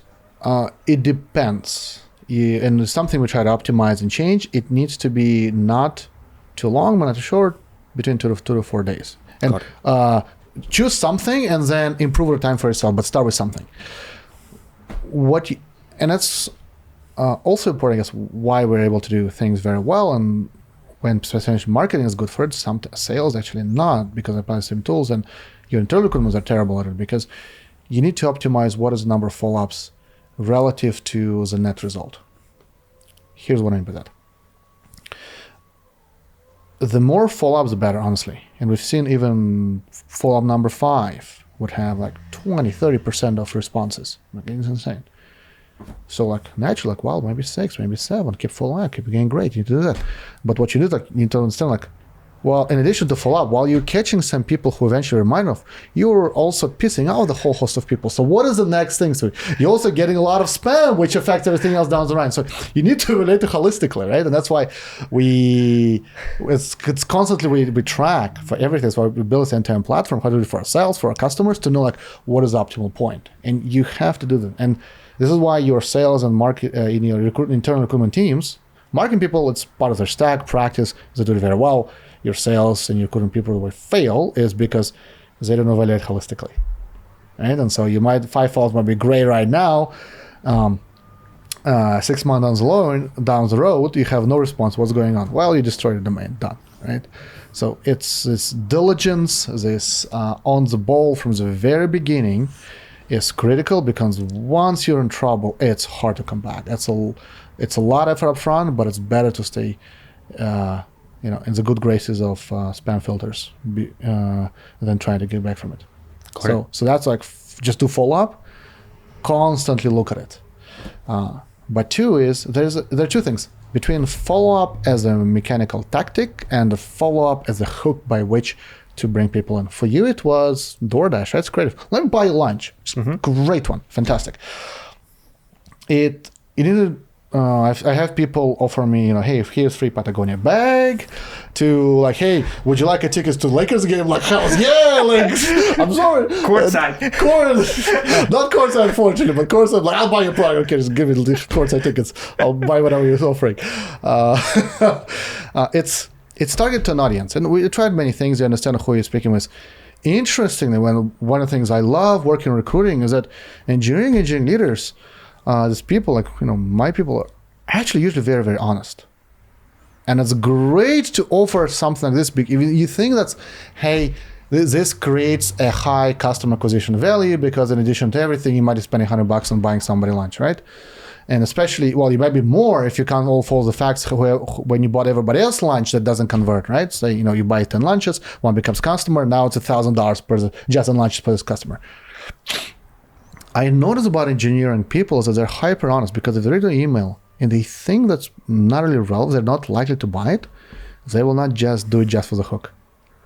Like, they wouldn't do it for the lunch. They will not do it for the lunch. And selling to engineers is hard. They're not the easiest people to use, but I love this part that majority of people are so honest, and it's just fantastic daily people to work with. So I love this part. So do hook. So do definitely, if that's type your audience is, do absolute, and depending of course where your ROI calculation in terms of your your LTV and your customer acquisition cost are, but do try crazy things. To understand, because in certain cases, if you are targeting audience legacy engineers, even though it says high value, it actually maybe still be a good ROI for you. Why? Because the incredible, powerful and simple dynamic of what you're describing is not just a creative, hey, I'll buy you lunch. It's creating a big gap between cost to value of getting on a call with you. If you can figure out a way to convince people right away that, hey, what is your cost of being on a phone call with me? Well, it's a half an hour to an hour, whatever call you're spending on, plus, right, my intention broken. Can I get more than 1 hour of time? Significantly more out of you during that call. So for you, it's like, well, I have to eat anyways. Fine, buy me lunch. Maybe it's worth it, right? And if you actually something buying, what else can you offer? What else can you bring this gap? And it doesn't have to be the same cost too, because some things that are costly to you that's actually cheap to you might be very costly to them, so it could be a gap. For Celential, things we tried worked decently well in the target audiences. Again, if it's relevant to them, which is why, again, I love engineers who would say, hey, talk to us. And if you don't find our service valuable, worst case, I'll send you a list of 100 people that my system identified that's are fit for you with their emails, LinkedIn. Just go talk to them yourself. Go target them yourselves. We've done pre-selection for you. We've done everything. All right. So like them getting this list of 100 people will be at least an hour, if not more, probably more, right? Plus the emails, everything else. Now give you the list. So it's valuable to them. For me, I don't know, like 2 minutes of setting up my targeting parameters and to tap on my talent graph. Like, to me, it's very cheap. It's high value to them. So that's what you can offer. So for every sales outreach that I'm trying to target is to figure out this gap. How can I ensure you get more value out of it than an hour of your time? Mm-hmm. How did you pick companies to reach out to? Will it be Series B companies, public companies, and how did it change along the way? For us as founders, is of course, you want validation results right away. In addition to warm connections, which help you bypass or get further into conversations, we try to target early stage companies. Why? Because you're targeting and having conversations with decision makers. If you're a founder, I'm on a call with you, you can make a decision right away, right? You can, let me talk to my CTO, after the decision, there's no, so we always try to target people where we get results right away. Interestingly for us, what we found out, because, hey, we really are replacing you having to hire somebody in-house, which is very expensive. So interestingly for us as early stage startup, which would be hiring normal recruiter sources, maybe multiple of them, there could be, in terms of customer value, just as high as bigger company who buys the same one unit. So over time, of course, we try to go larger companies, because then we can work with them longer. We can have some multiple units, absolutely. But we always still try to talk to early stage startups, because we have so many customers that we have worked with for the past 4 or 5 years through like 3-4 different business models that we've been testing. But we bring value, they like it, and some of them went from 2 guys in a garage, just raised their seed funding, to now unicorns, right? So we've kind of been on a journey with them. But it depends really on your dynamic. Like, always try to go for results fast, feedback fast, and then figure out where the optimal market lies for you. It just happened to us that bigger market was still Series A, Series B companies, because they have the need, they can pay just as much, and we get to decision results much faster. I mean, for us, typical closing time from first call to closing customer, 2 weeks. For the type of size of contracts we make, it's crazy, right? Why so fast? Because it brings value, and we're talking directly to decision makers. Mm-hmm. Let's talk about your top of a funnel. I noticed that you have a free resources webpage where with ebooks, with some resources for recruiters. Tell us more about this strategy. How is it working out for you? It works out really well. It's needed to us to go to start generating more and more of organic traffic. Initial all sales was like, hey, us reaching out to our network, us reaching out to warm, hey, we bumped into the coffee shop in each other 10 years ago, let's talk. And you do constant cold, semi-lukewarm outreach. We also needed to keep increasing our organic outreach. What can we do? Content marketing is hard. It does dedicate effort and slow ramp. It does not mean that you should be expecting results a year, 2 years later. Again, as a startup, you might not be around in a year.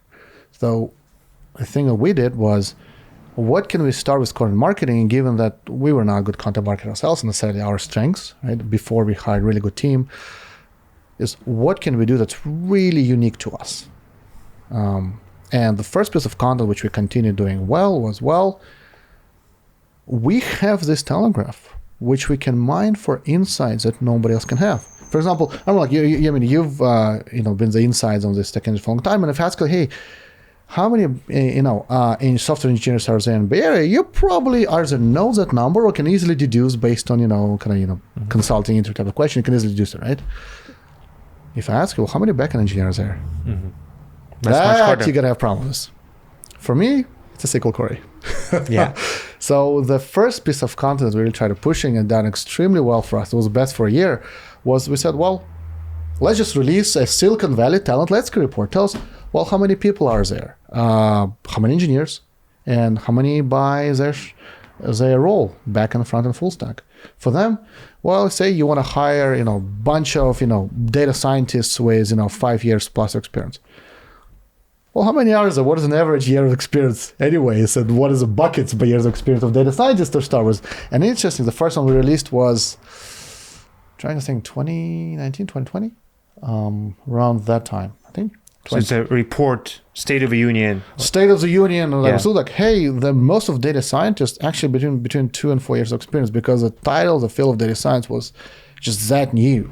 So if you're looking for a ton of people with 5-8 years plus, it's a tiny fraction. And if you look at them, the entire segment between roughly seniority, years of experience, who you can afford, what is your response rate, many companies can realize, hey, there's not enough people in the Bay Area for me to target, given my response to be able to hire for 2-3 roles, let alone for one.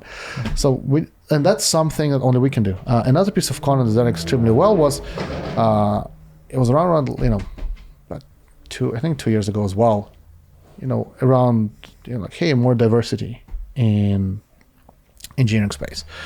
Who are the most diverse companies? And everybody's like, oh, we're doing diversity things, we're hiring diversity managers, but slogans are very nice and good, but at the end of the day, the true change comes in data.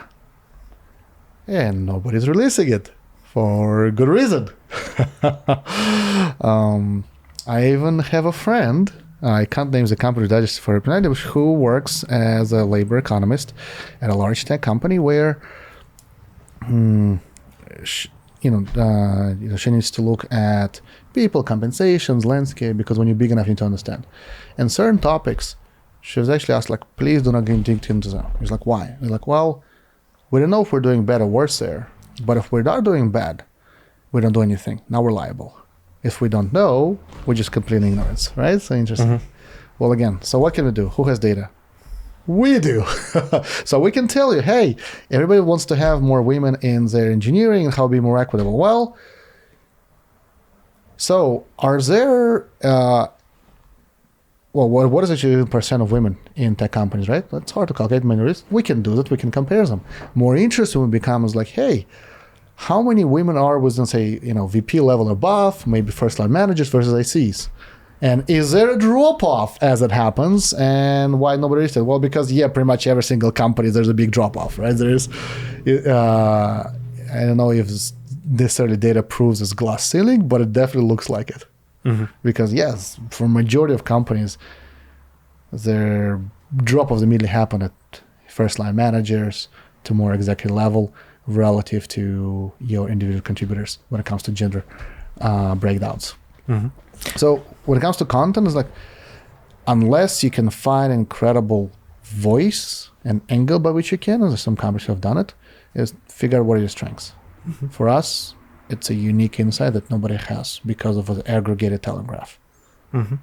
Let's talk about product and growth. How does Celential build product? Mm-hmm. For us, it was quite different to, I guess, to the previous experience I had. Prior to Celential, most more things I worked on were very consumer, large scale, where you primarily are relying on your analytics dashboard to tell you what to do.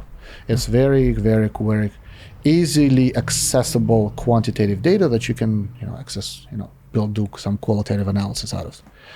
At Celential, right, because we have fewer customers, because our business model is we don't have, in B2B, you don't need 100,000 to 100,000 million customers. That's not what you're looking for.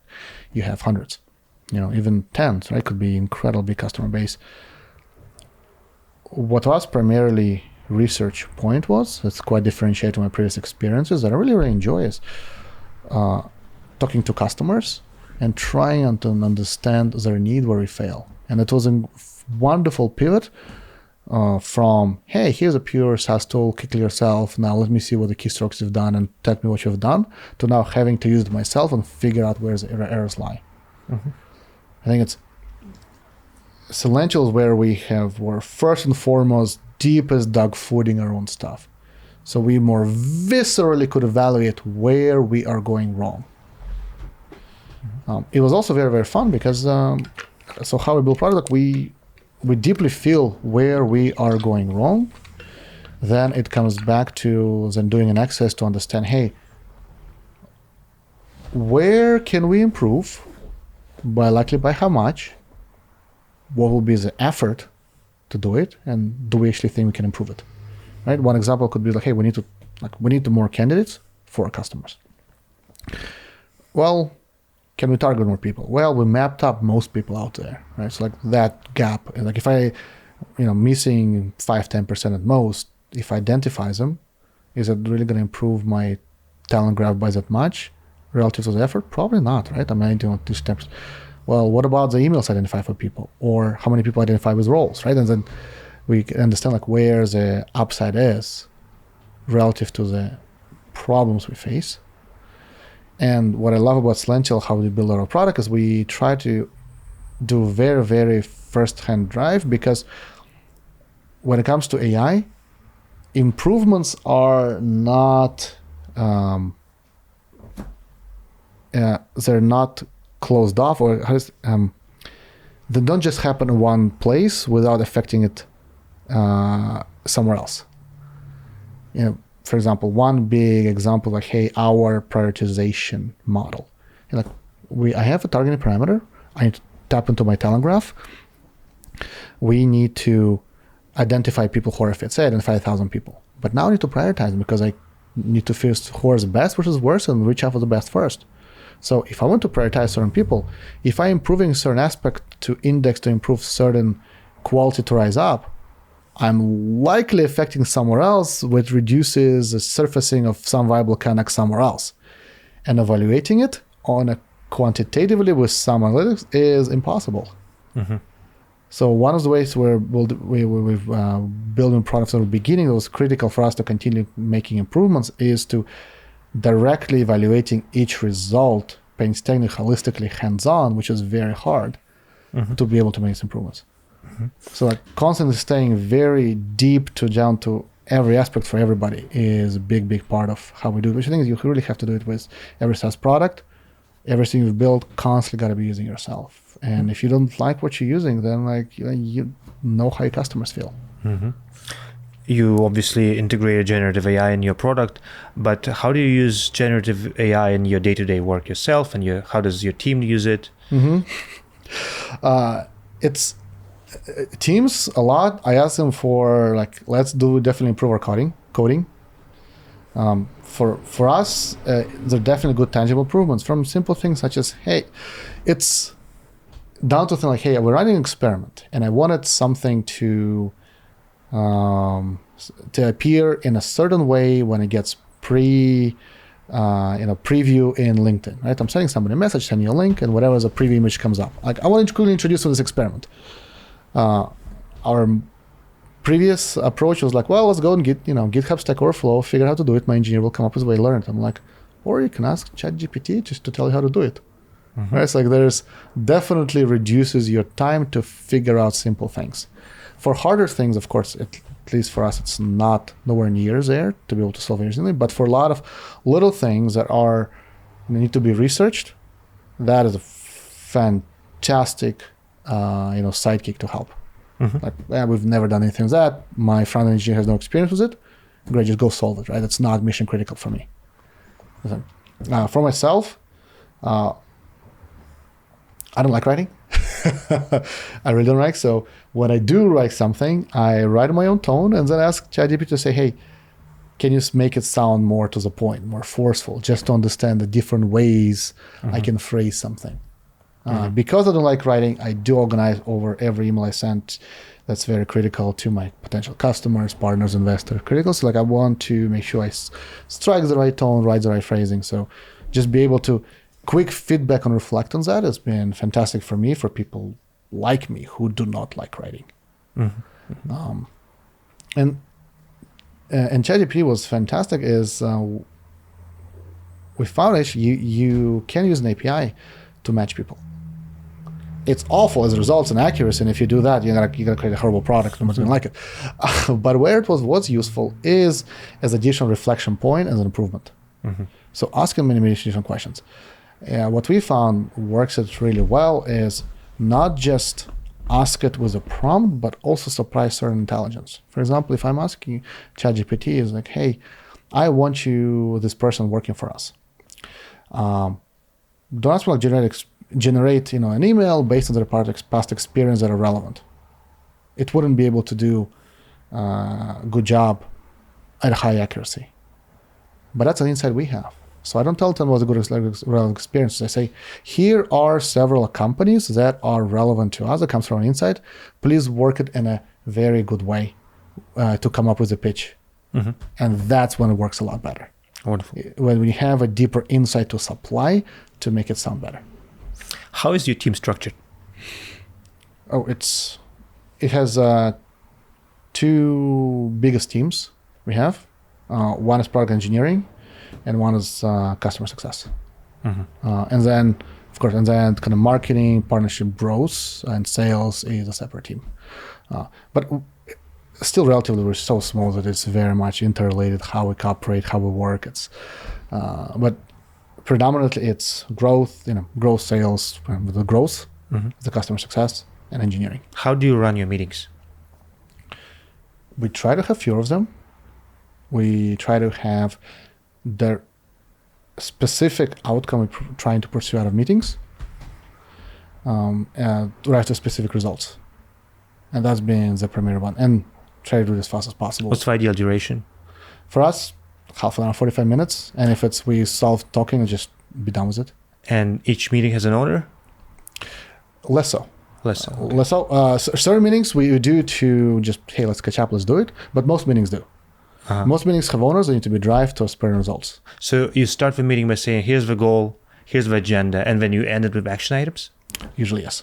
Usually, what we do is most recurring meetings that we have, they're usually an owner, and there are specific agendas that we're pursuing that needs to be responsible for. So there is always an agenda put at somebody for specific recurring meetings. Mm-hmm. And there is no need for a meeting. We just try not to have it. And if you were to look at your week, what percentage of your meetings are recurring versus ad hoc? Majority of meetings are recurring. Ad hoc meetings are very few unless it's direct work one-to-one. So those that don't count, it's similar to me kind of if you were in an office, approaching, tapping you on the shoulder, say, hey, can I just think on this project, right? It's just part of normal work. Meetings, what we consider where we have to have kind of, more people for information contributions, and where we discuss a lot of topics to where good chunk of attendees are not involved, right? So like, hey, we're discussing, say, weekly planning. And I have to listen to something, maybe some other work stream I'm not involved in, but I'm still in that meeting. We try to have a few of those as possible, because it's a huge cost of productivity. If we have a meeting with 5 people and 2 are really not contributing, and I was like 2 hours I lost of productivity. And as a startup, right, the most levers we have is the efficiency of our time. Mm-hmm. So meetings are usually recording with specific roles and goals, and we are very okay adding meetings early. And in general, we don't like meetings unless it's really work. It's like, hey, we're discussing this new feature and let's improve. Right here, I'm presenting a new spec. So it's like a more work meeting with my engineering leadership. Like, hey, let's improve the feature. Right? So it's part of designing product. How do you make sure that the information propagates across the company? That's one principle I really like that was set up by our my co-founder Andrew, our CEO, is we have very, very few discussions that are all discussions happening in Slack, right? Okay. We have very, very few conversations that are in private channels. Just are specific channels, but it's public. Even if it's 2 or 3 people discussing, let it available there, right? Post an update to a private channel to as wider audience that it's relevant to. So every spec, any update, post it to everybody. Let everybody contribute. No, most products, most information that we share is Google Drive that's available to everybody in the company. Mm-hmm. Right? Certain exceptions for specific, highly confidential information, but by and large, it's discuss everything in a public forum. Mm-hmm. It's the flip side of that is there's a lot of volume of communication that you need to process and that may not be relevant, or relevant, but you really should delegate, not focus on. So does breed with itself a different challenge of overload of information. But I think that's a better problem to have than people not having enough information, not enough propagate. You mentioned Slack. What's the optimal number of channels given the size of your company? Oh God, I don't know. I don't know if we have a number of optimal channels. I do know we have way too many. Oh, way too many. Okay. We do have too many, and once in a while, we do try to go over them and archive, consolidate to move just because people forget what's relevant who, and sometimes channel starting that's duplicating something else we forgot about. So clean up. So it's definitely a constantly evolving beast. Do you use OKRs? How do you keep people accountable? We do use OKRs. OKRs is a company that's built. It's built based on OKRs from teams. That's built based on OKRs from individual people, right? To make sure that everything is aligned and fits into the overall goal. Partially, it's a product of the size of our company, given we're still very large. But I think it's the right thing to do is OKRs for product engineering. It's like it's one team. It's product engineering. It's one OKR. Because I worked with some companies, even when they're pretty small, like product engineering has slightly different OKRs. Of course, they're hardly related. We need to consolidate, align, but it's different ones. For us, it's always one and the same. Product engineering, it's one team. We have the same goals. Right? There's no separation. What's your tool set? In terms of using our project management operations. The main ones are Google Drive, Slack, and Jira. And we've been very, very diligent in terms of not introducing new tools. Yeah. Because our belief is... It becomes a zoo otherwise. Exactly. It becomes a zoo, and you start forgetting where you post, where you need it, you're overpaying for things. So for us, we rarely introduce new tools and try it unless there's a clear, big upside benefit to that. Primarily because most tools, there is no big upside to that relative to the cost you incur. And that's one lesson I'm kind of carrying from Celential is try to evaluate everything from hiring to tools you introduce to customers, to products you introduce, that evaluate the benefit that you need, but also understand the downside, the costs. And is they're worth it, right? And frequently when we evaluate something new, we only look for what is the benefit going to bring without thinking about too much of the negative effects it entails, right? And the problem with the tool is the zoo, and it's easy to go in there. For us, we have been diligent, and things really need to break before you really need to, for most things, to go out of project management. Project management is Google Drive, right? What frameworks do you find useful for people in product and growth when it comes to some mental models and maybe 2x2 matrices or some things you find helpful? A model that I like, that I learned at Zynga, is when you are trying to build something, is always start with an overview of what it does, what was the end goal you're trying to achieve here, because as you start defining, it kind of gets lost, contextualize it. And two is, before you go to any feature design, is define clearly, numerically, what is the goal you're pursuing? What is that uplift? Is that improvement you're targeting?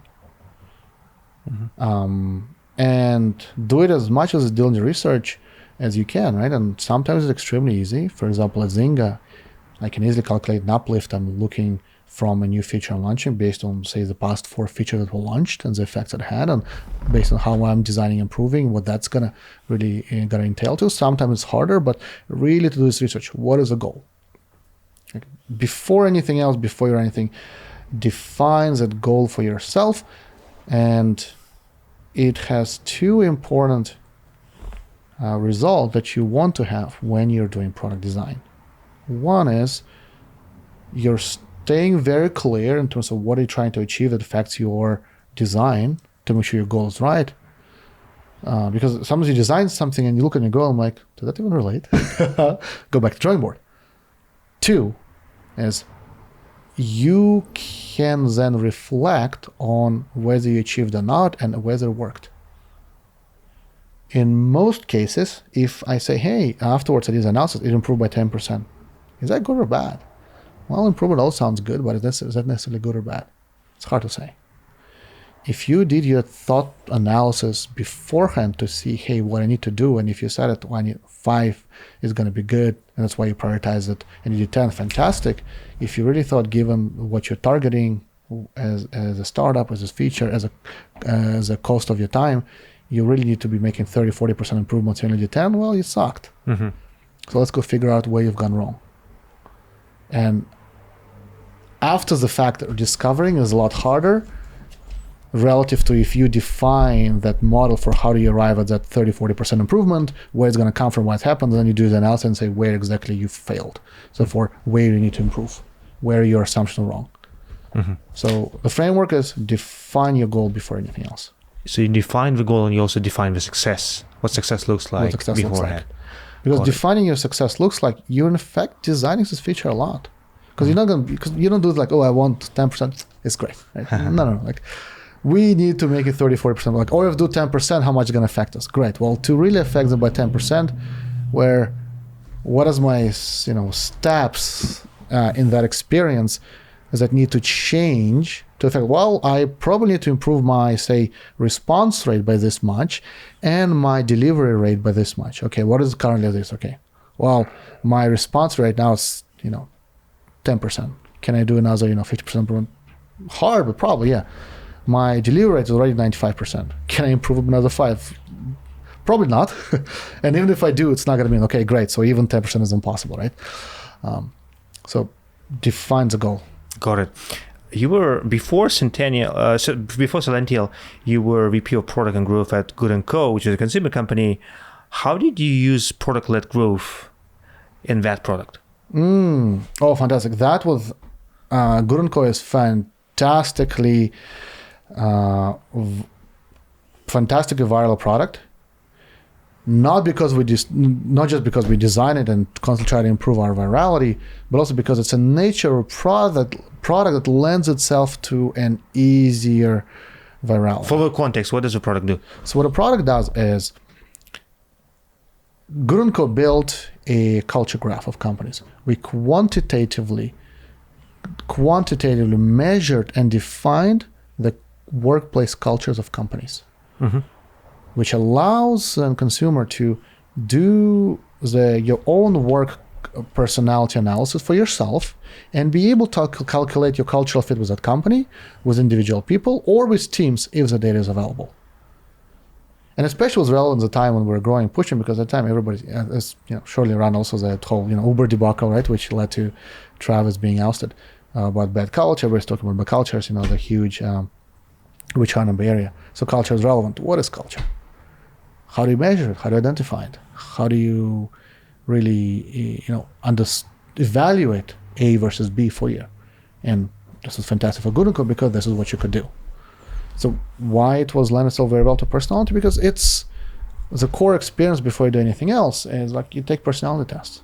And we made it very engaging, very exciting. As we, as a good lesson from as a lesson from CEO of the company, founder Samar, was what we were selling was magic. Even though our models were extremely accurate, we had incredibly accomplished psychometrician who was basing on a whole body in psychometrics knowledge, who also improved herself. She was a fantastic scientist. We weren't selling science. We were selling magic. Magic of, hey, how do we derive these insights? How do we measure? How do we present results? And how do we make it exciting, attainable, understandable, and something you want to be proud of that you want to share? Uh-huh. So what happened was after each test that you take, we'll give you 3 personality buckets that are relevant to you, like innovator, hothead, right? Team cheerleader, with a cute drawing, and I love the design of our app, of a person, famous celebrity that's going to mostly signify that. Mm-hmm. And it was just so funky, fun, and engaging that people just naturally wanted to share that. And they can engage with this product without, even if the company didn't sign up for... That's correct. Oh, okay. And this is where, this is one lesson I loved about Good&Co that I was constantly trying to understand, like how else can I use, can I advise? Because eventually what Good&Co also started offering was B2B products, such as, hey, you're a hiring company, you want to bring people on board, why don't you do the psychometric analysis, which really being used widely by many companies, part of the process, into your recruitment process. Or we're talking to a large hotel chain and said, hey, you have 100 to 200 people on staff that, front desk, bell desk, other parts that you need to work on. How do you group people into shifts, not based on who's available but based on how would people be grouped better into teams based on their personalities? Well, here's the cool part. Or what is even your current personality of a company? What are your strengths, what are your weaknesses, composition? And we can come to sell the companies, not having worked with them before, they haven't taken. Why? Because by that point, Good&Co had more than 1 million more than 1 million people have taken those tests. A lot of them were actually also intact, and we asked people for their LinkedIn LinkedIn profile. Why? So that we know where they're working today, where they worked before, because now we can build a culture graph of a company if enough of those 1 million people who took the test have worked at that company.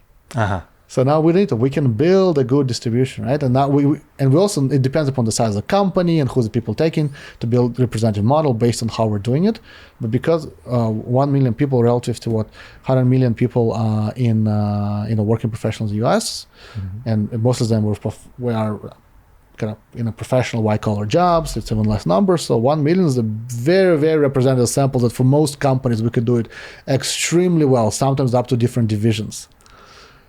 And part of our marketing, what is the campaign we did analysis of companies. Say everybody says they're innovative. What are they?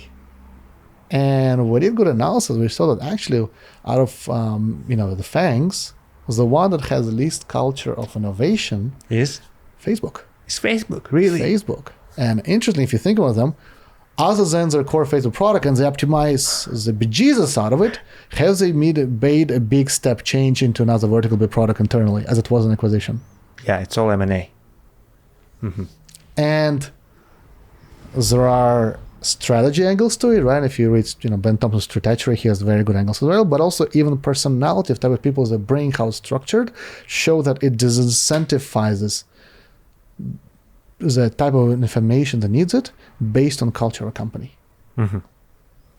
And why would the company sign up for Good&Co product? Like, why is it useful for the employees to go through personality tests? It's the interesting thing about personality. And quick on top of that, a follow up: why can't they just send their employees to 16personalities.com and then call it a day? They could, and they should. I mean, I would say is they doing anything better than nothing is better. Yes. Just do it. What's valuable Good&Co is it really allows them for easier check your fit between you, your team, and your managers if they also have taken it.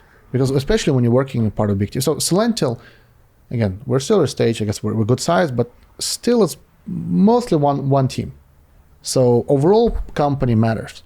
When you're growing to a decent size, individual teams, verticals, markets, offices begin to have slightly divergent culture. It's still driven very much by the process at the top, by the initial culture set by founding teams, CEOs, founders, whatnot, but it will diverge. So your immediate experience is a lot driven by your managerial team, and you want to identify that earlier on. And that's one of the good models of BIT, to be able to do this team fit. It allows you to understand the fit with your immediate manager, which is most critical thing for your experience at a company. The thing that we told every time about Good&Co, which also true once we surveyed people, is that people join companies, people leave managers. And a lot of times it's because mismatch with their manager. So you want to identify that. You want to do a team fit with, you want to do your team-wide analysis to understand, well, you need to augment it, you need to bring somebody on board. Who are you trying to build? And frequently it has to do with the functional expertise because it's easier to evaluate, right? We want somebody who's a growth expert, right? We want somebody who has experience this vertical, the skills.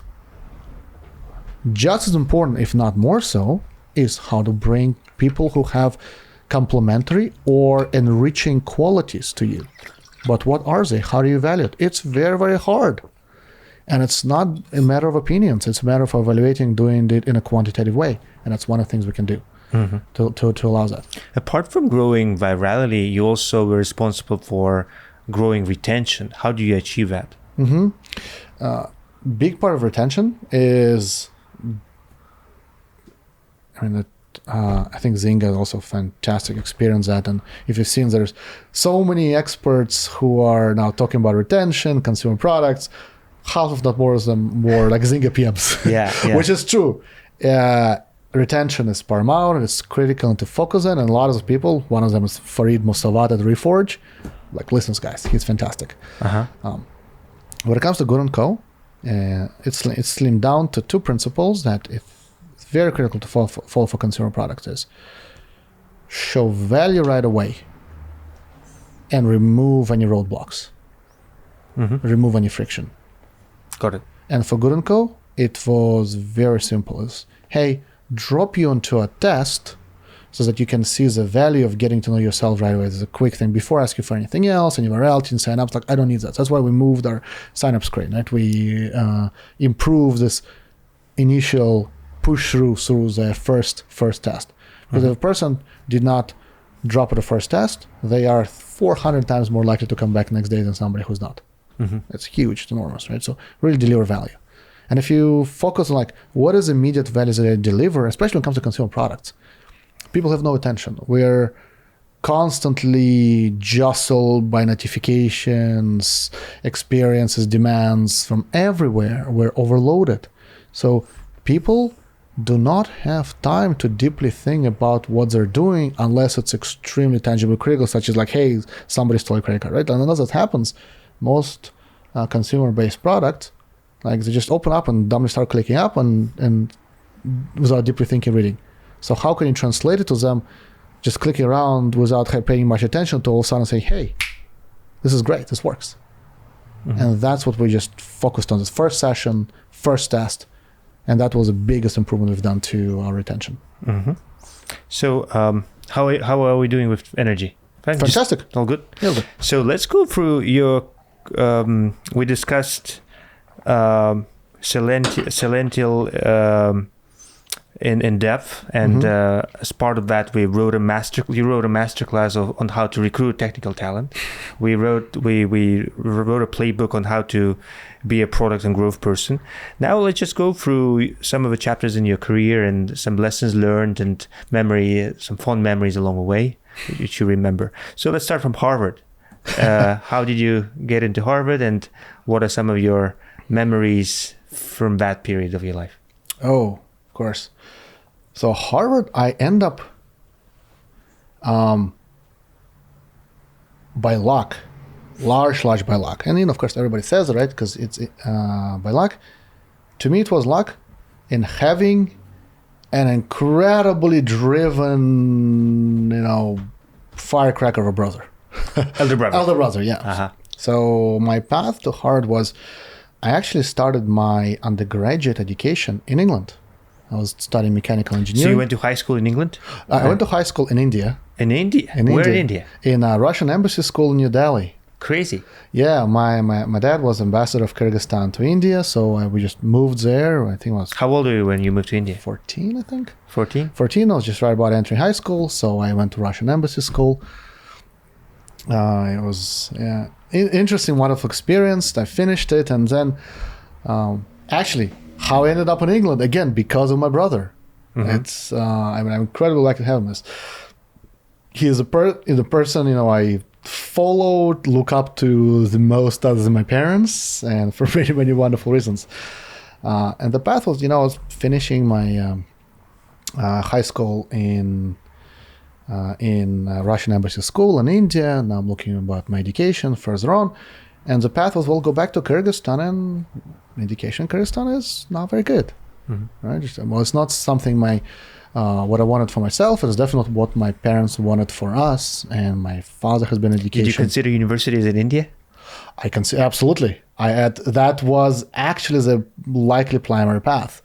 Another path was because I studied very well, and Russian ambassador at the time was good family friend. He said, like, hey, I can actually sponsor you to go to MGIMO, right? The diplomacy school. I'm like, I am not a diplomat material. Like, that's not for me. And of course, it's incredibly prestigious, and I can done anything else. Like, I cannot see myself studying diplomacy. Like, absolutely not. So likely path was either come back to, because I wanted to study something technical, STEM and science, engineering field. Like, yes, either stay in India, or another path I considered was actually going to medical school in Kyrgyzstan. Mm-hmm.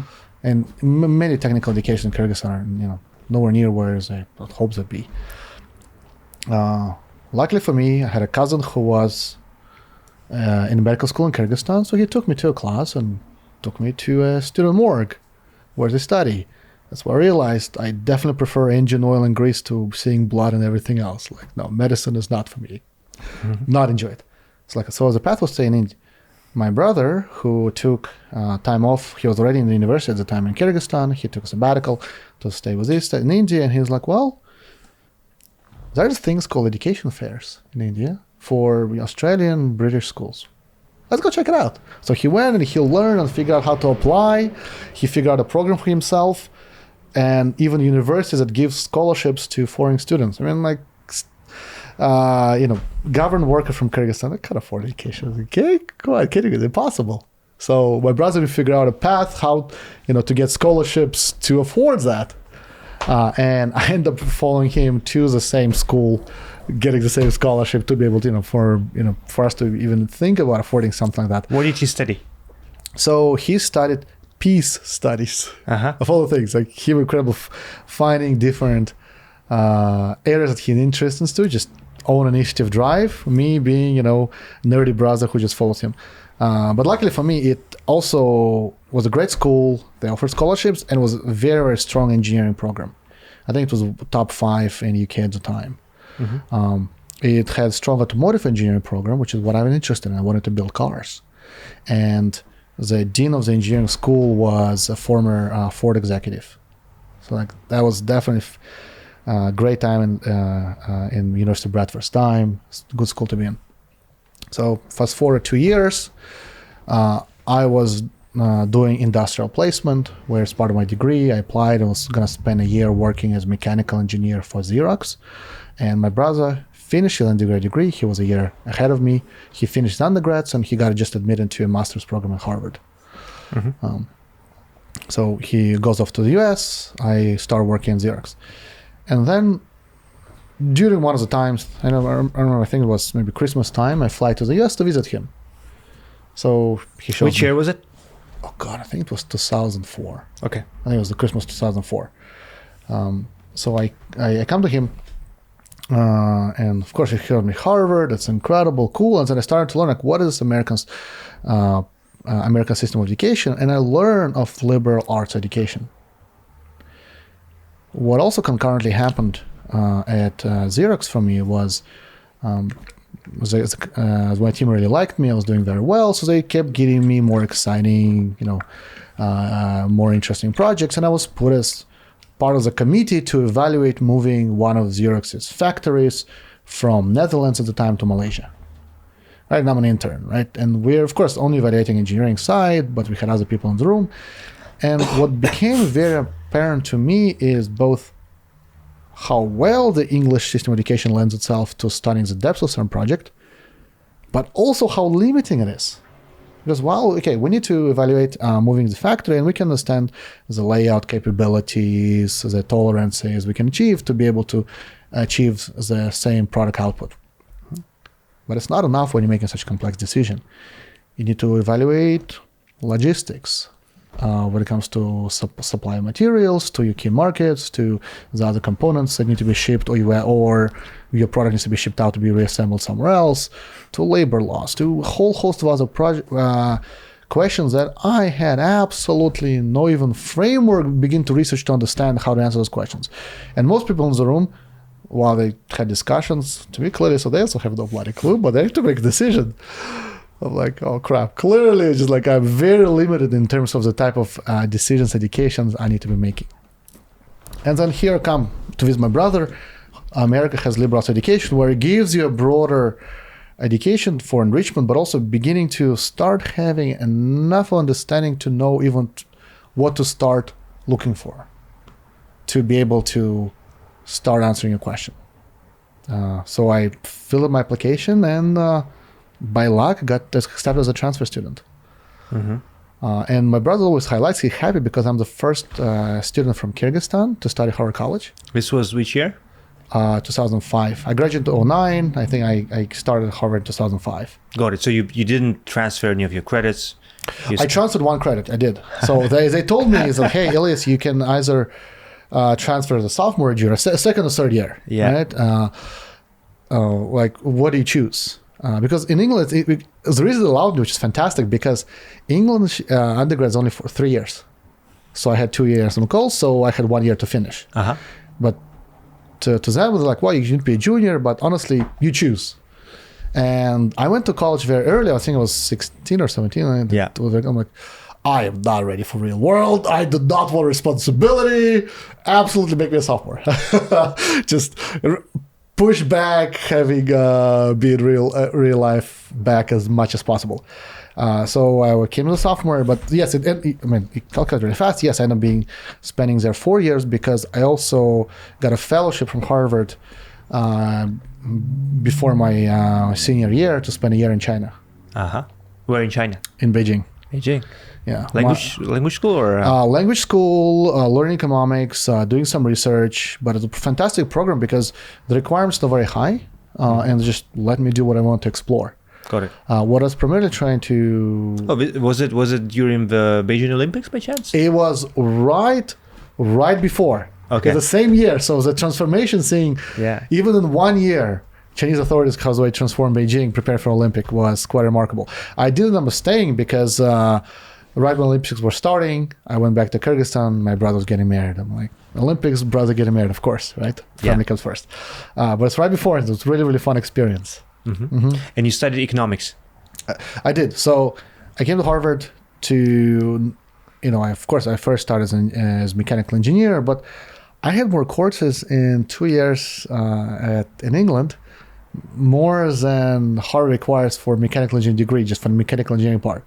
And because I only transferred as a sophomore, they could only give me like 1 year worth of credit. So I would have to, if I want to stay with mechanical engineering, I would have to redo a lot of coursework, which I didn't want to do. And then quickly economics taught me, the marginal return of something new knowledge versus the repeating even at greater depth something old.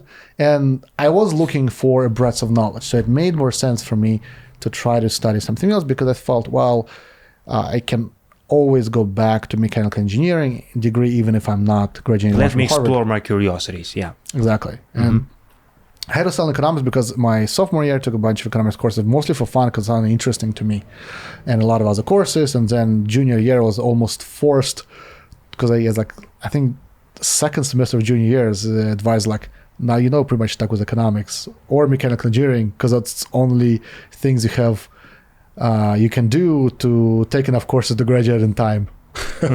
Because just took all sorts of random things just to try to explore. And when you ask him Harvard earlier on, that's one of the things I love the most.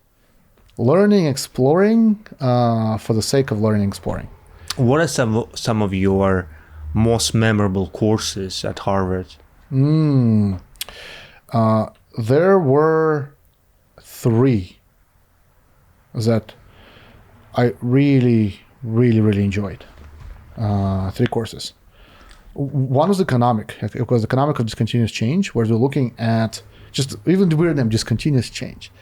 We're looking just at different economic frameworks and how it's being applied to real life. Because, you study economics as a science, there's a lot of models, discussions, and, you spend a couple of weeks on CAPM and how to calculate it. And of course, professors by the way, nobody uses it because it doesn't apply. It's not actually practical. It doesn't predict anything. I'm like, crap, okay. It's useful as a thinking framework. It's built up to something, but I really am not kind of a science person in that I like this knowledge as a path to apply. Right? Coming back to my desire for being mechanical engineer, I like building application. I like the course because one of those courses where I could see how it's being applied with great results, the same framework thinking. So that was one of the kind of practical economics courses I've taken that I loved. One was So you've heard of it, Computer Science 50. Uh-huh. It's a famous course. Now a very famous course. Now, very famous course. It was famous at the time. It was infamous for being one of the hardest, especially because if you have never done any computer science until then, like me, it was very, very hard, and it was to the point it was traumatizing. But they said, even it was traumatizing, most people just stay and convert to CS major because of how much they enjoyed it. And actually, I contemplated for a time as well, because it was very, very fun, very engaging. Mostly because of like new knowledge, more applicable knowledge. How I showed me it can go from, hey, here's this thing we're learning, the concept that you apply in C++, which of course, given the incredibly fickle syntax, which you know better than I do, that if you somehow put colon instead of semicolon, it's not going to work, and you're going to spend all night because you're already sleepy, now realize that's where mistake lies. You're going to spend the whole night trying to find it like an idiot. Then you can now redo in a different language now to achieve certain results. Right? The best practical joke you can make on a friend is to write a macros define true, false. They'll never find a bug. Oh God, absolutely. It's and it was fun because and interesting, those two courses is a reminder to me of kind of big something I carried through this past decade, and that's what I want to recreate in a new start I'm working on. Is I made a lot of really great friends of us just bonding over having to stay in a computer lab overnight together, both tired as hell, hopped up on coffee, awake but not having any energy at all, trying to figure out how that shit works. Funny story. We actually had Zuckerberg come to class. And you were in class? I was in class. I was crazy. I watched that lecture. I was in class when I listened, where it's like, hey, he's one of my students, Mark. He's now famous, he's a creator of the Facebook that everybody on campus is using now. Unbelievable. Yeah, back then, actually, Facebook was only Harvard, actually, when I signed on. One of the things, like, I should have begged for a job. Yeah. You would be a multi-billionaire by now. Oh, God, yes. It's one of the things, like, hey, lessons to learn to do better next time. And another class I've taken. Such a technical lecture that was. He was talking about sort of scaling MySQL, and he wanted technical questions. He didn't care about business. Oh, not at all. Yeah. And it was around the set feature, which they killed off, right? Like to understand your circle, like what is your third degree connection to everything else, and how technically it's hard to scale with all the users, even for Harvard, how computationally difficult what it is for their cheap infrastructure they could afford. Exactly. And to me, because it was so, and I think that's where it helps to calculate depth was, I'm not a CS person, I can understand, appreciate, especially after the class, and of course over years to working in tech, but that at the time was so much above my head to understand, to really comprehend the excitement of it, because I was a very much applicable business person. And what I really wish I had for myself, maybe that would have affected my decisions, is to say, hey, he talked about complexity, but it really only comes when you're achieving scale. Yeah. Holy shit, they're achieving scale. And that's not the insight I made at the time that I should have, right? And maybe the path of life would have been different. And the third class I took was on Meiji restoration in Japan. Meiji restoration in Japan? Yes. Meiji, yeah. When they went through, abolishing, reducing the Tokugawa shogunate to now restore Meiji, well, in name only, right? As we know, the history happened, and how we rise to the modern Japan, the militaristic, the oligarchs that prevailed at the time. And it was fun. The lecture was amazing. But the best part was actually the little seminars. My seminar leader was fantastic. He was studying Japanese history himself. He's actually one of the trainers of Kendo Club, where I was a member at the time. It was fun to hear his lecture and then get my butt kicked by him an hour later. And the classmates I made, through discussions we had about those topics. Like some of the best friends I made is just having this discussion similar to what we're having today, a topic. Like, hey, we talk about Meiji, and there was incredible rise to businesses, business houses back then. I remember writing a paper on the Mitsui, right, the business house. It was a long time, but they really found their footings during the time. Like, how does that enable a new wave of entrepreneurs, Let's discuss that. And the friendships, the connection is built through those classes. So it's really just little discussions with smartest people have ever been around. So when you graduated Harvard, you start a company, and which is very uncommon back then, because social network didn't come out yet. I mean, this sort of it was not yet trendy and fashionable to be a tech founder. Yep. What was the trigger moment which led you to start your own company? Oh, okay. So for me, even though from my background it looks like all I'm trying to do is start companies, I don't like starting companies. To me, I really enjoy challenges and problems and trying to solve them. And it just happens to be that to solve some of them in a way that I enjoy and the way I want to lead my life is doing their company. What precipitated the creation of that company, and it's true, it was not very common. It was also not very good starting it in 2009 where markets were down, there was absolutely no money, especially when I don't have a work visa, which I need to find somehow get sponsored for. And 18 months of academic training? For me, it was 12 because economics is not a STEM. OPT was only 12 months. Correct. And it's actually even less time because every time I graduate, I need to fill my H-1B application by April. And for me to do it through my own company, I need to have fundraised at least $500,000, which, I remember it's 2009. Correct. And to invest now in a healthcare space, this kid fresh out of college who's there working in healthcare, who also can hardly, express himself in English without an accent or coherently on any topic. It was stupid. How did you stay in the US? I mean, well, eventually, status? Yes. Well, actually, the funny thing that I tell you is the interesting origins, and it's purely the same. And I go back to that because the origins and how it happened, how it kind of really sometimes being very lucky and still being very appreciative, staying in touch with people who have made such incredible impact on my life path. What precipitated me work in my company is Obama actually giving a lot of money for the adoption of electronic medical records. Remember, he got elected, right? So EMR, yeah. He was like EMRs, EHRs, here's money, go adopt one. It was an obscene amount of money. And I learned of it in the economics class. Our professor said, hey, look, there's a thing happening. And what it means is hey, now there's more digitized, more standardized data. Well, I thought it was going to be standardized, but that's part of the journey was now that we can run models on and maybe use some of them for predicting health outcomes, for impacting how we do patient triaging treatment. Because to an economist, data is crack. Now we have a lot of the thing was so much economic research and so much knowledge comes on based on building models of a proxy of an event, and because that's what we have access to. Now you don't need to have the full population data, right? Potentially for some things you want to do your analysis on. It's exciting. I'm wow, this is amazing, right? It's the change that's coming is going to be monumental. So I started trying to research. It was fun. It's interesting.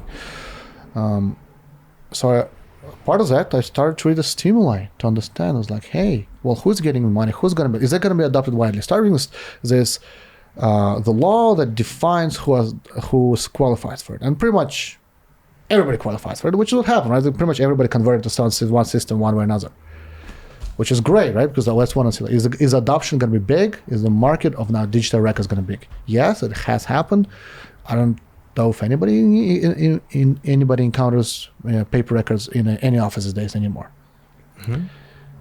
But another thing I read was the language for interoperability between systems was there, but it was so vague and weak that my hypothesis was, most of the systems that are going to get adopted, they're not going to be interoperable, which is exactly what happened today. So essentially, every clinic has their own EMR. Every provider. Okay. So every EMR provider has their own structure, the systems, and even if they have APIs, they're shitty and they're hardly ever interoperable. Switch doctors today. The best you can get is they're going to give you printouts. You're going to give to new doctors. They'll be ignore it, right? And that's reality today. So once you switch once we switch, so let's say you move from state to state, that's it. All your history is gone. You can have it in a paper form, yeah. No, but how that improved anything? Correct. Right? So I'm like, well, that's shitty. I'm not going to be able to do my analysis on a large scale because it's going to produce a monumental fragmentation, which has happened, right? It's extremely fragmented. There's a few big players, McKesson's, Epics, and then the whole tail of all others, right? And never speak to each other. So like, why do something about it?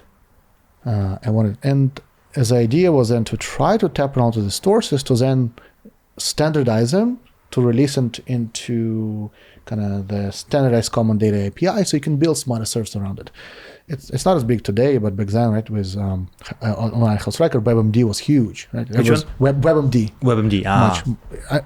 Much less today, a lot of other competitors, but it was huge. Right? And there was WebMD. And remember how you used to define your diagnosis on WebMD? There's a picture of a man. Click where it hurts. Right? It's a good start. Fantastic. But you also need your record to try to potentially figure out what else might predict it, might help it to give you truly good advice. Right? So like, well, what if you could WebMD, but you also, in addition to also clicking on where it hurts, you can look on somebody's record. Right? So this was the vision. So I went out, started raising money slowly by slowly. I ended up raising $2 million, but not in time for me to apply to visa. From where? Angels. From angels. All angels. It's hustle, talk to a person who can let you introduce to a person, who can introduce to a person. And you stayed in Cambridge? I stayed in Cambridge. Yep, stayed in Cambridge. Was actually working on North because, figure out new partners, try to make it work, make it float. And I got lucky. We had a partner who was early investor. She was a supporter. She gave us space. And Meg Spencer. And, I stay in touch with her. I try to, pick her once in a while. And wow, I am grateful for her because here what she did is because we didn't raise enough in time, she actually, because she was an early investor, advisor, kind of founder, she was running her own company. She made kind of like Celential, we call it My Health, as a division of her company, so that her company could can sponsor me for visa. Uh-huh. She just did it purely as a favor for me because she was very kind person. And you got an H1B as a result? Correct. H1B, and then when I raised enough, we spun it out, transfer sponsored, and the rest is history. And that was insanely like a break because if it didn't happen, then I got to leave US, and the path of my life would have been different. What so afterwards you joined Zynga, and incredible place. Zynga was going through tremendous growth. I mean, on top of Facebook platform, Mark Pincus was on the cover of every single magazine. I remember the Zynga office was a big dog next to the 4th Street Caltrain station. Yep, 8th and Townsend. Yeah. That's right. And one thing which distinguishes Zynga is that they used to test games even before building them. You would play Farmville, and then they would show you an ad for another game, and then you tap on it, and then they will sort of record. They would say like, this game is under construction.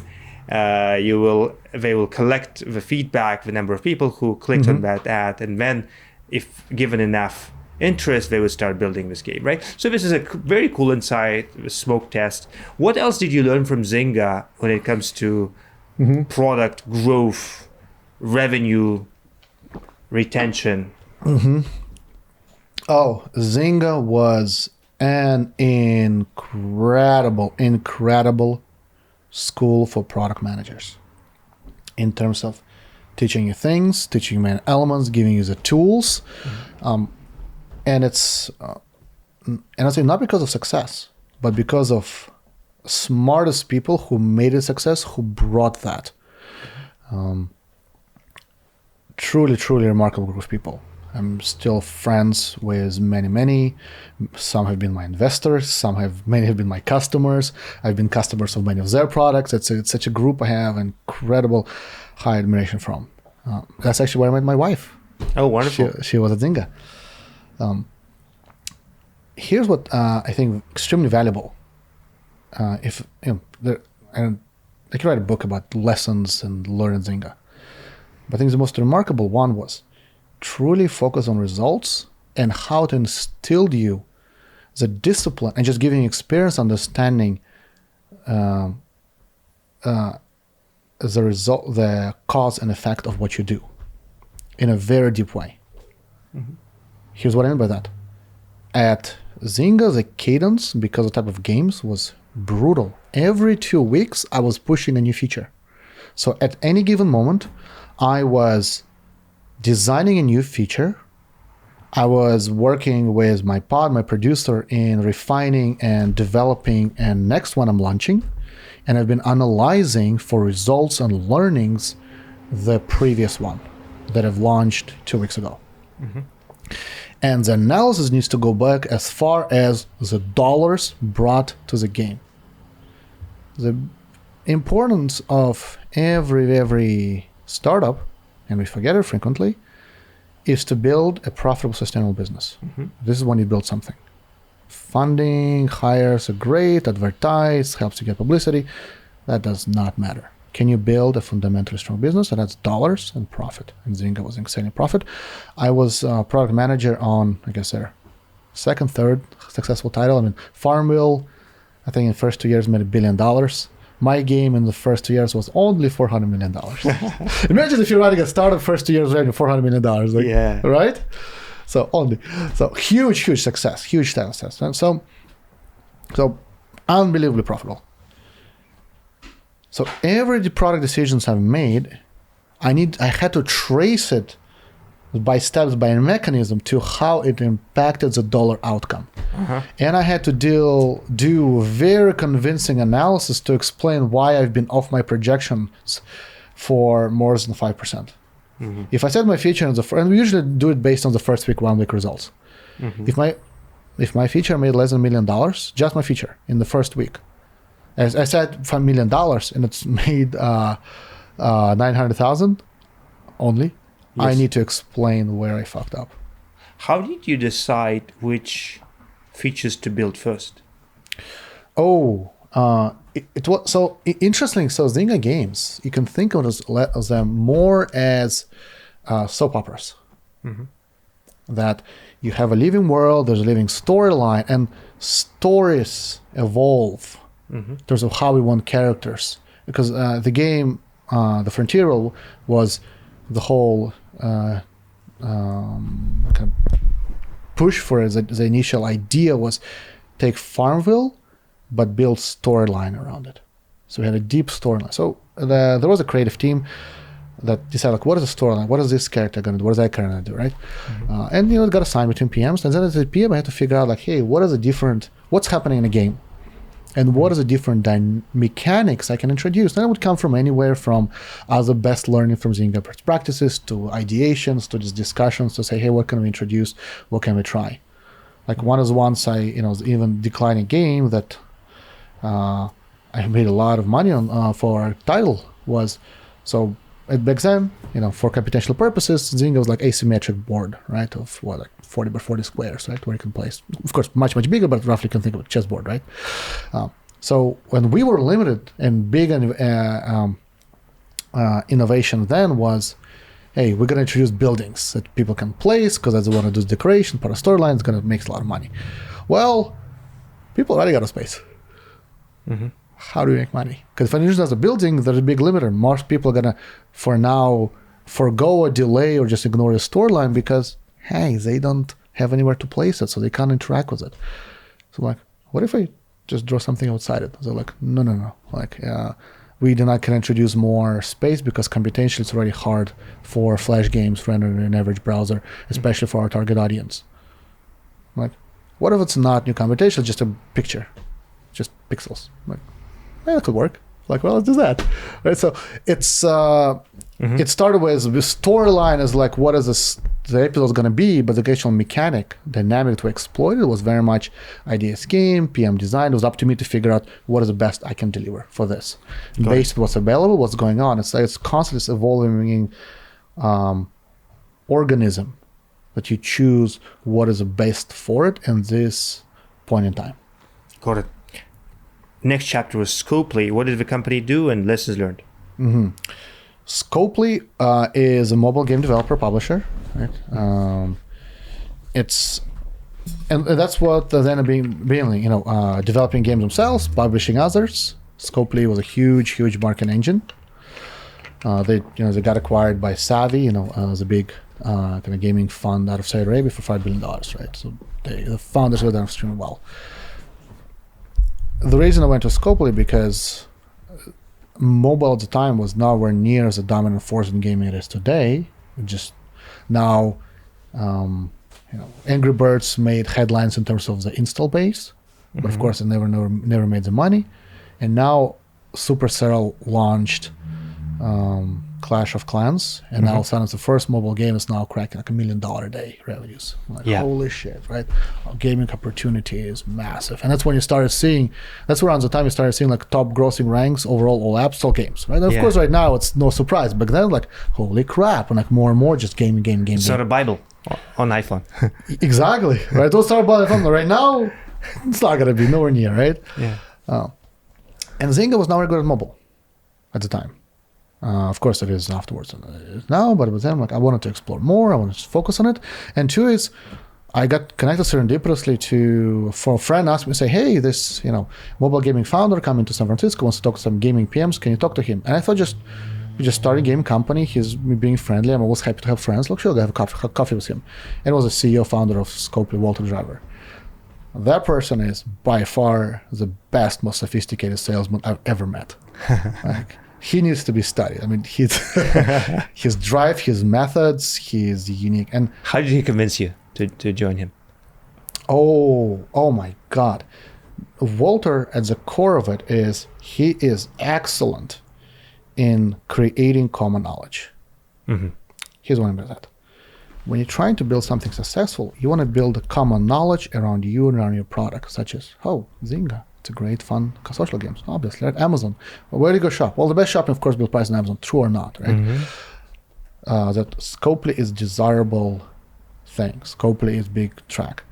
How Walter creates it, his method, just creates common knowledge. Scopely is special. He is unbelievable at that. Unbelievable, right? And the method, how he drives, every aspect boils down to that. So Scopely is associated with excellence, and it's best people are there. It's a hot thing, right? True or not, and they're And is it done for PR or? Tactics and methods are many, right? And they change, evolve based on the state of Scopely, where it was, who it's targeting, what the resource available. But anything available to him.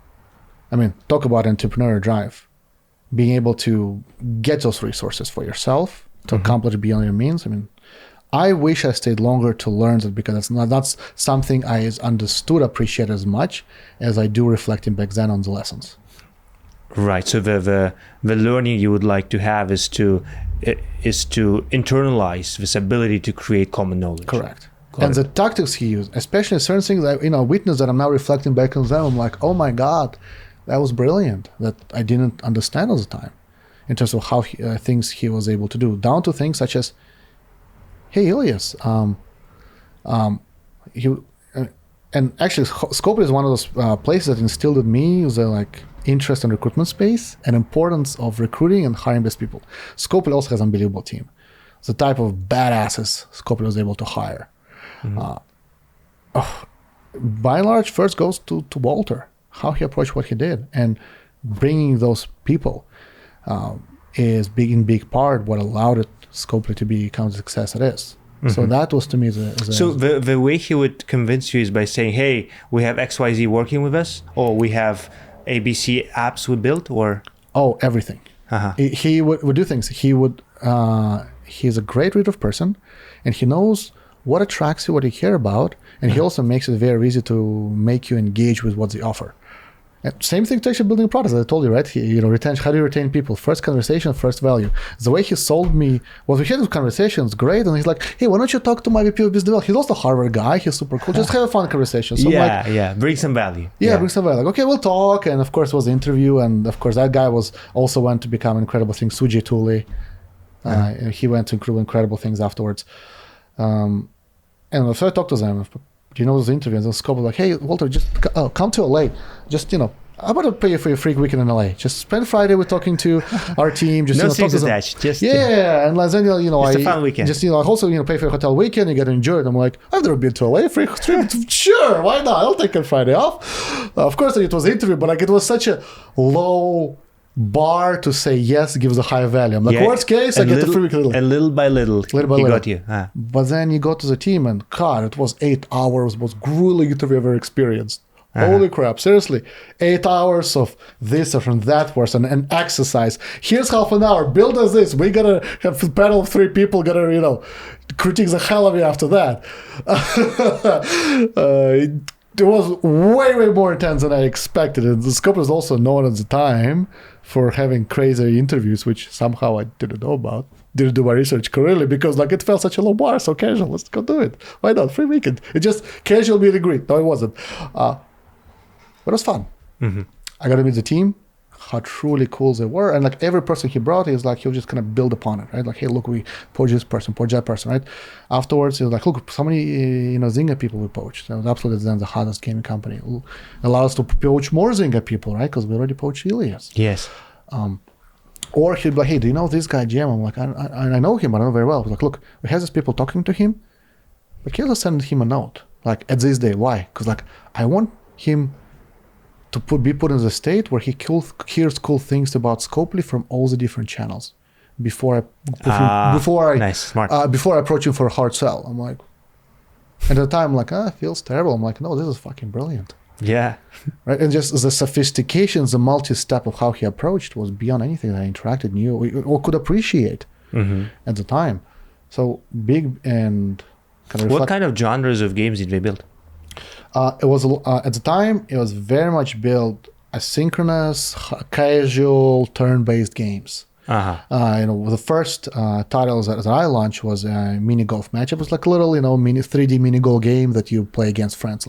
Hey, we're playing the same course. I play my turn, you play your turn, and we kind of. And then you wait for your friend to respond. Correct. Got it. And it was so much fun. Of course, big part of those social games is a great virality, great way to stay in touch, right, to get engaged. But if you don't have anybody, then it becomes a very boring experience and people churn. We need to solve something. Well, of course, introduce bots.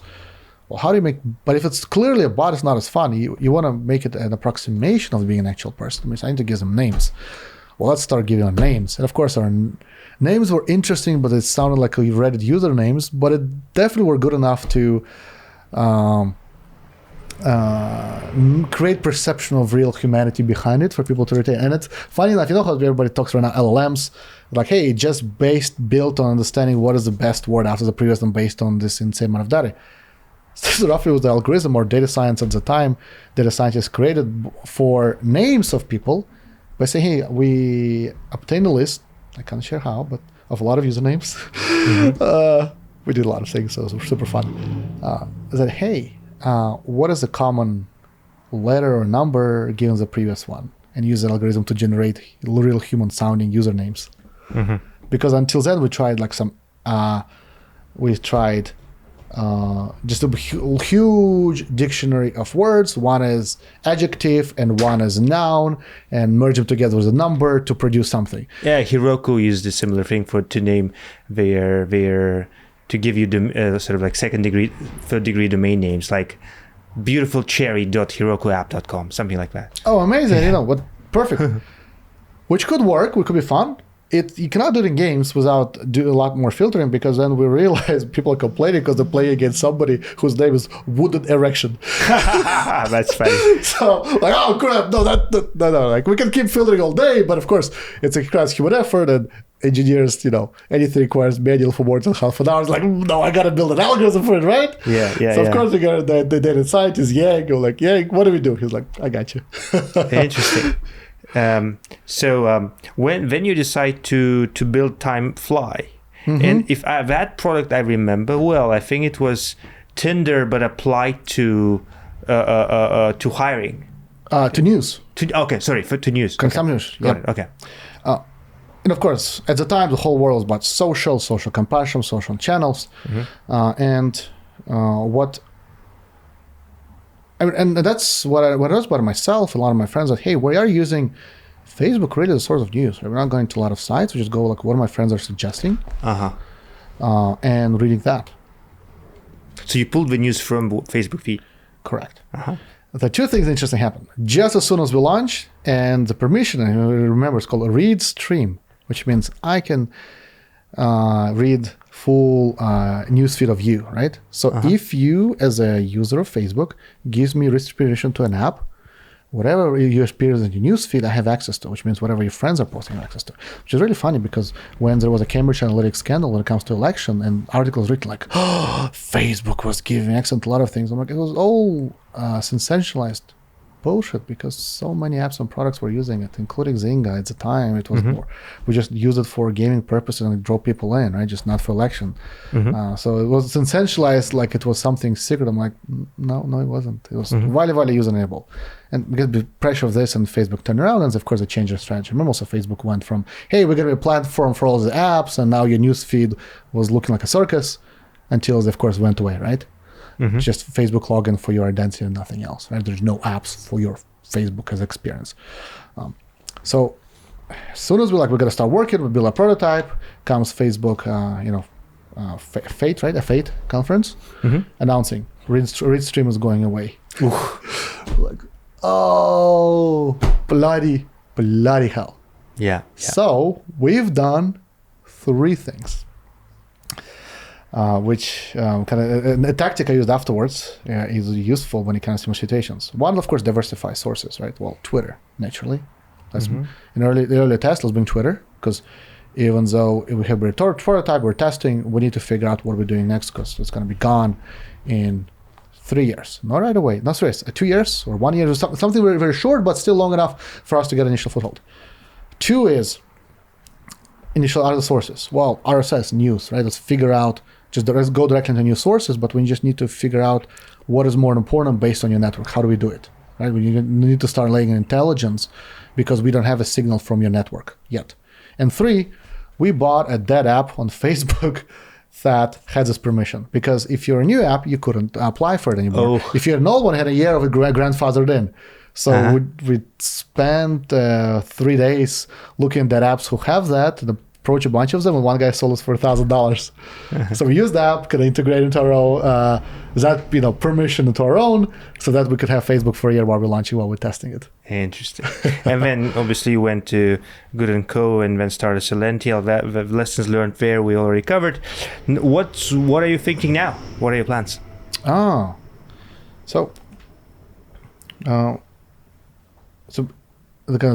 I'm working on next is kind of a bit of back history on my family, is that education has been very dear to my family. First, I mentioned that my father worked as a diplomat, but that was, historical requirement of my father being involved in politics. But really, his past origins was education.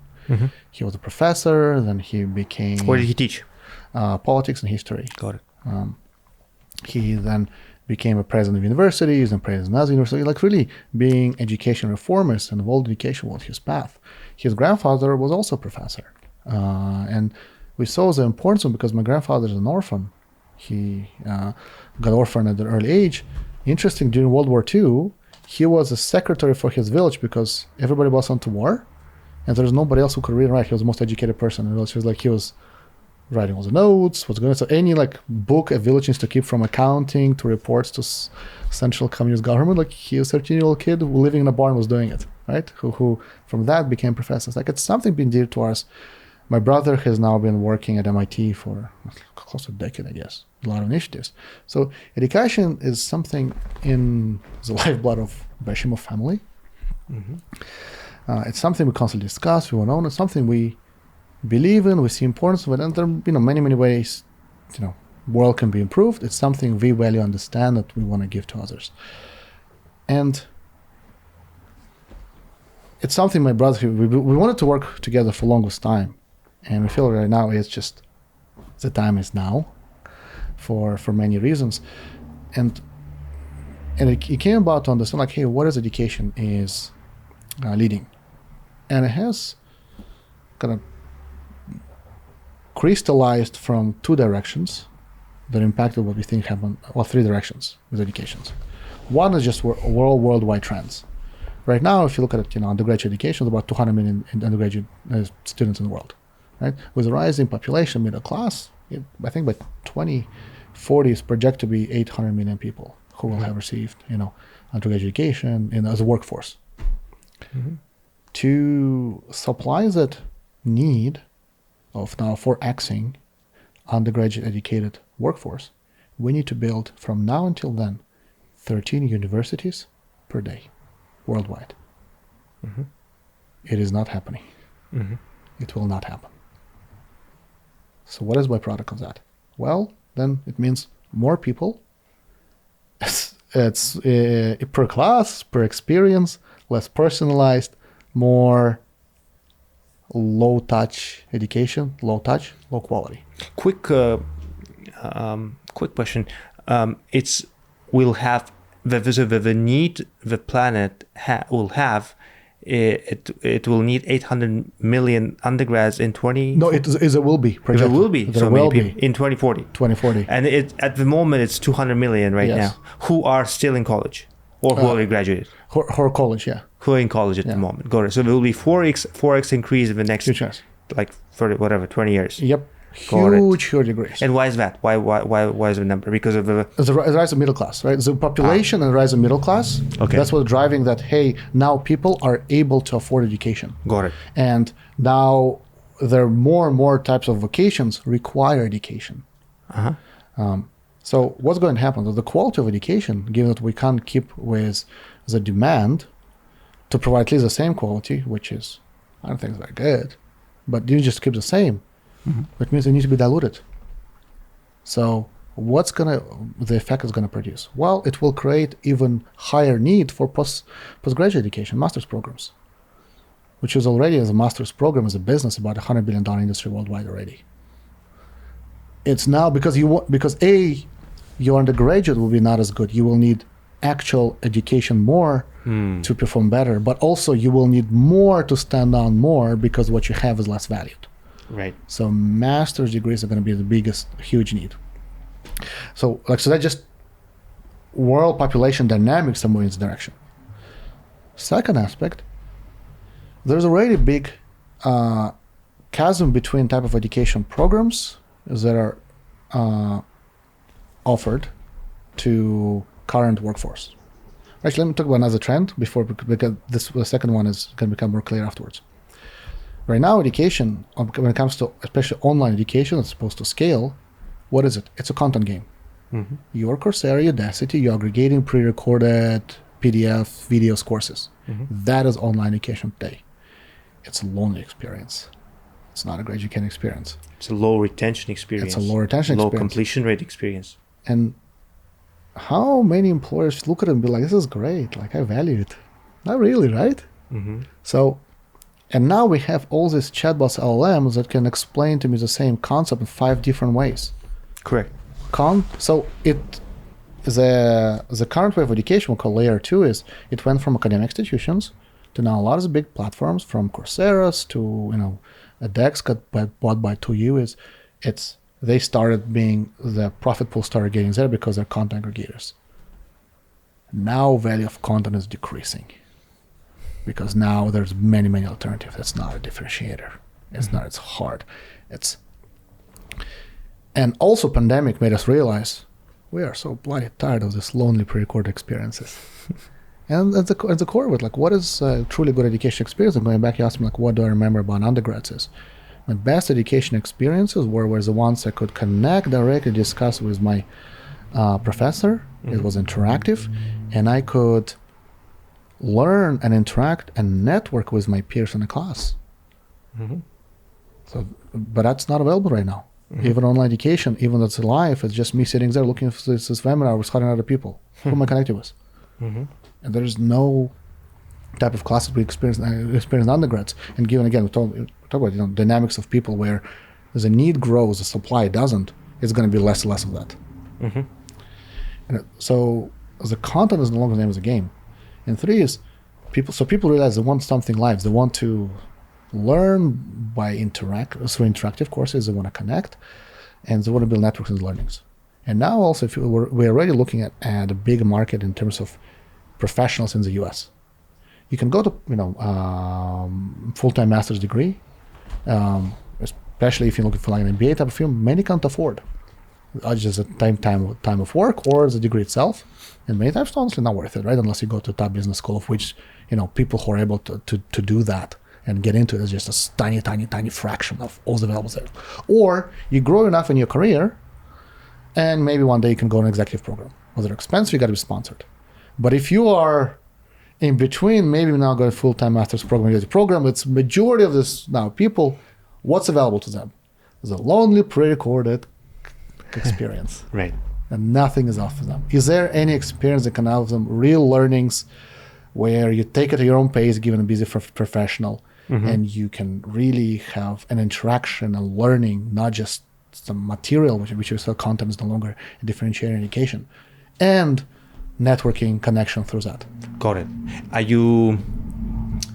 Are you going to focus on a particular subject initially? What customer segment are you going after? Initially, in terms of customer segment, going through our kind of frontline managers to C-suite, depending on the size of the company, who want to get an MBA type of knowledge, but don't get full time, and they're not yet at the level as they go to executive programs. Got it. And in terms of knowledge, we're going to focus on management and innovation. How long is the program? Oh, so here's the best part. What we think is, what is the need of those people? Is that and the problem with education is that it's by and large a question of selling bad bundles. Drops is a bunch of money, so that, which I haven't experienced it yet, on this lonely experience, to go at a certain pace that I need to fit into my busy life with work and travels and kids and everything else. Hence, very low completion rates. Yes. And frequently, do I need to have it paced this way? No, you don't. So what we want to do is give you people actual good bundles. Specifically, let people take individual classes. That they're going to be available. Live, small group. And we talk about 10 people. Okay. Interactive classes that they can just sign up for one. And they sign up for another one when they're free, when it becomes available. And of course, as we start growing, but of course, we want it as frequent as possible that people can take. And that's because we're initially going to focus on people who also want to learn. Is it a CBL cohort-based learning type of approach, or no, not at all? It's CBL. What do you mean? When there is a certain start and end. No. No. And an interesting thing when it comes to if you take the body of knowledge and innovation, most lectures knowledges are discrete, self-contained. It's just a different framework, thoughts, and exercise that you're trying to instill that you're learning them over the course of if you take this course, you're going to go IT and Harvard if you take them. It's your courses. So the reason there is, in most vast majority of cases, there's no reason why, say, week of lecture 5 is gated between lectures 1, 2, 3, 4. So why don't just give it as individual classes?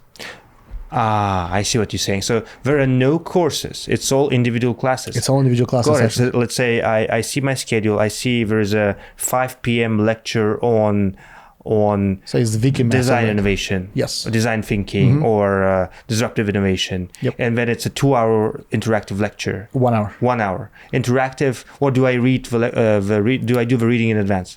Correct. Flipped lecture. Got it. So there will be, and that's why I think content is no longer really a differentiation, because we're going to give you full content in advance. Go read it, prepare. So that when you're in class, you're listening to the main points with professor, you're discussing with him, you're discussing with your peers, because people, when it comes to content, it's access to content. That doesn't mean you will learn. Right. Doesn't mean internalize.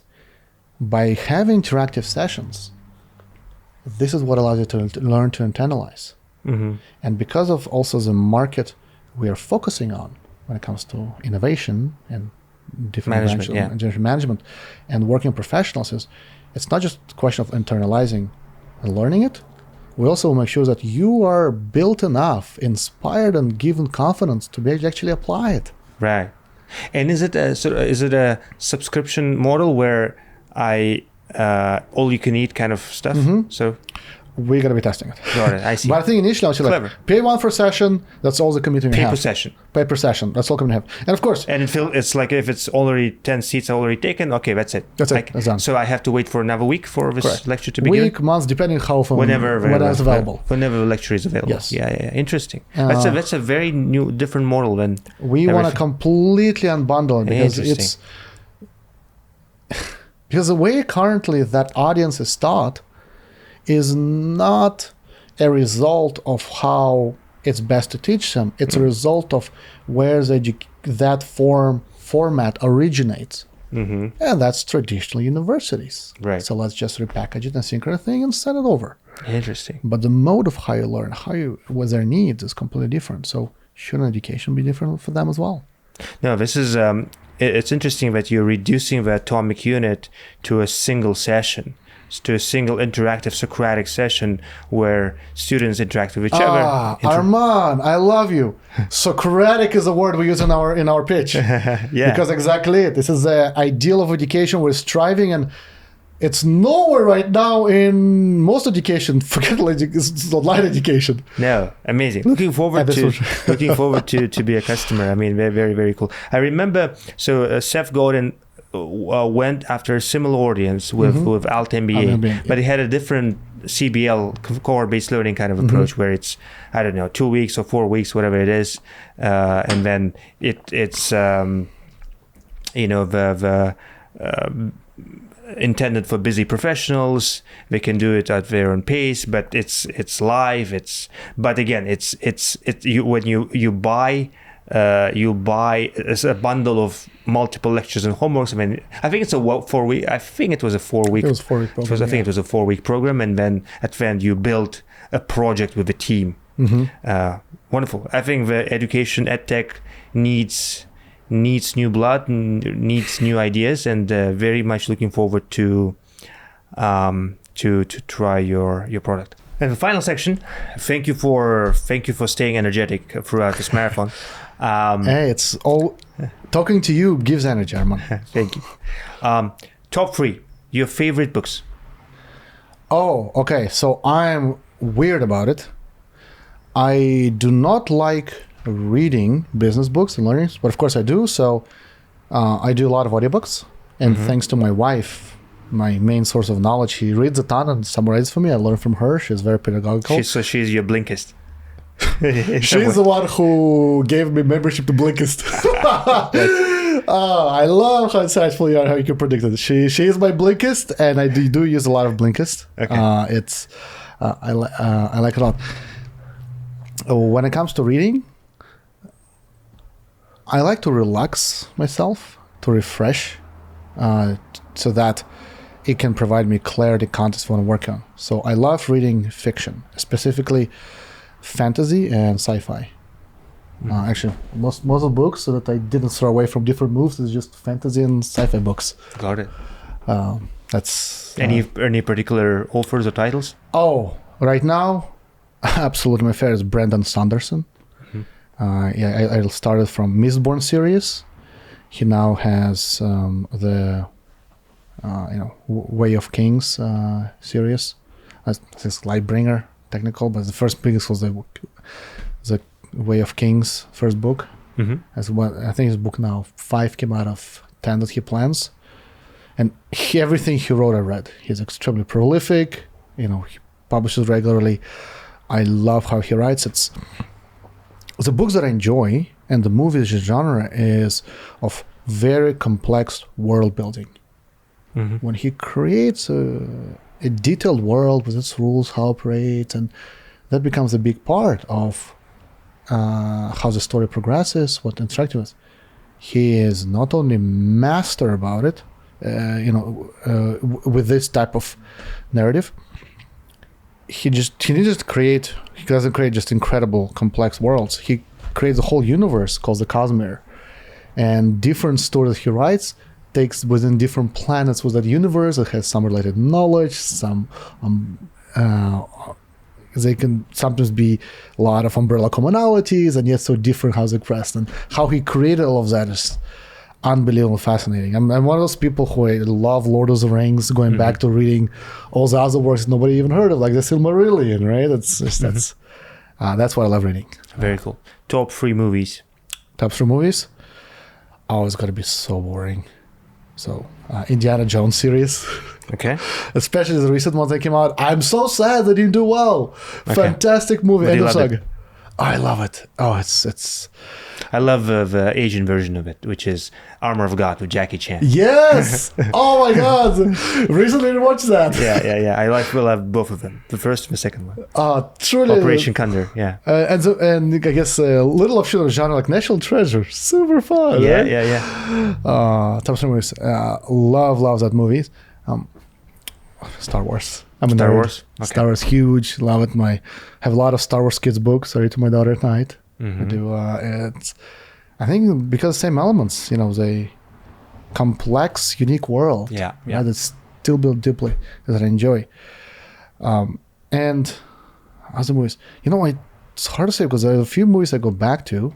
I do love watching shows, TV shows. Mm-hmm. Right now that I love watching is Billions. Yeah. I love the first season. Oh, I'm starting a third one. I discovered very late, but God, it's fascinating. It's amazing. Yeah. I'm surprised that how still good it is, even season 3. Because given the depth of thinking, the complexity of what they portray, there many shows by season 2 tapped out. Our creativity is gone. Like we showed everything we could have shown, right?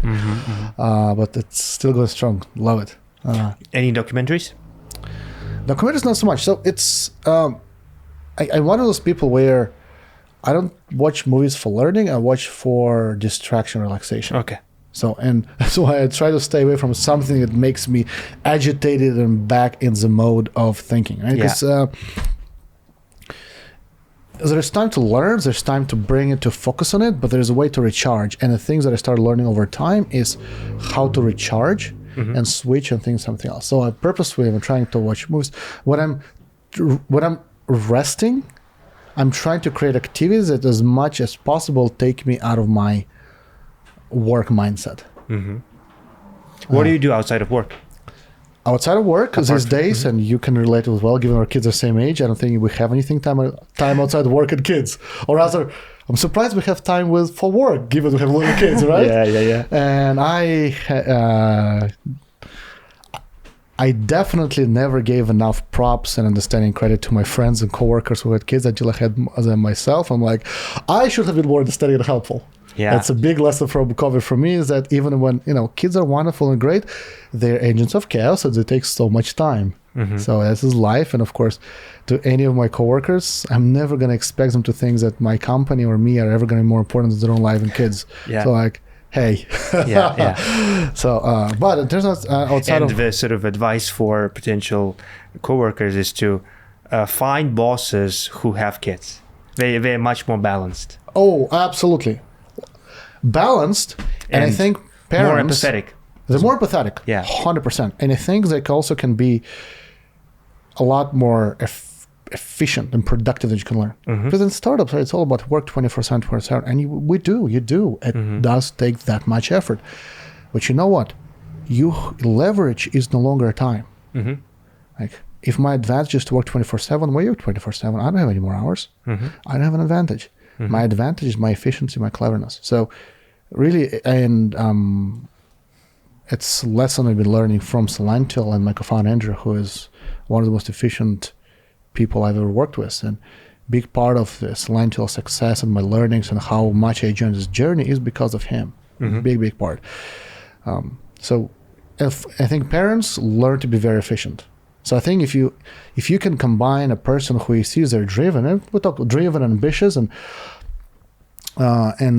we talk about how to identify it, or one of some of the ways to identify it, and they have a parent, these are the people you want. Yeah.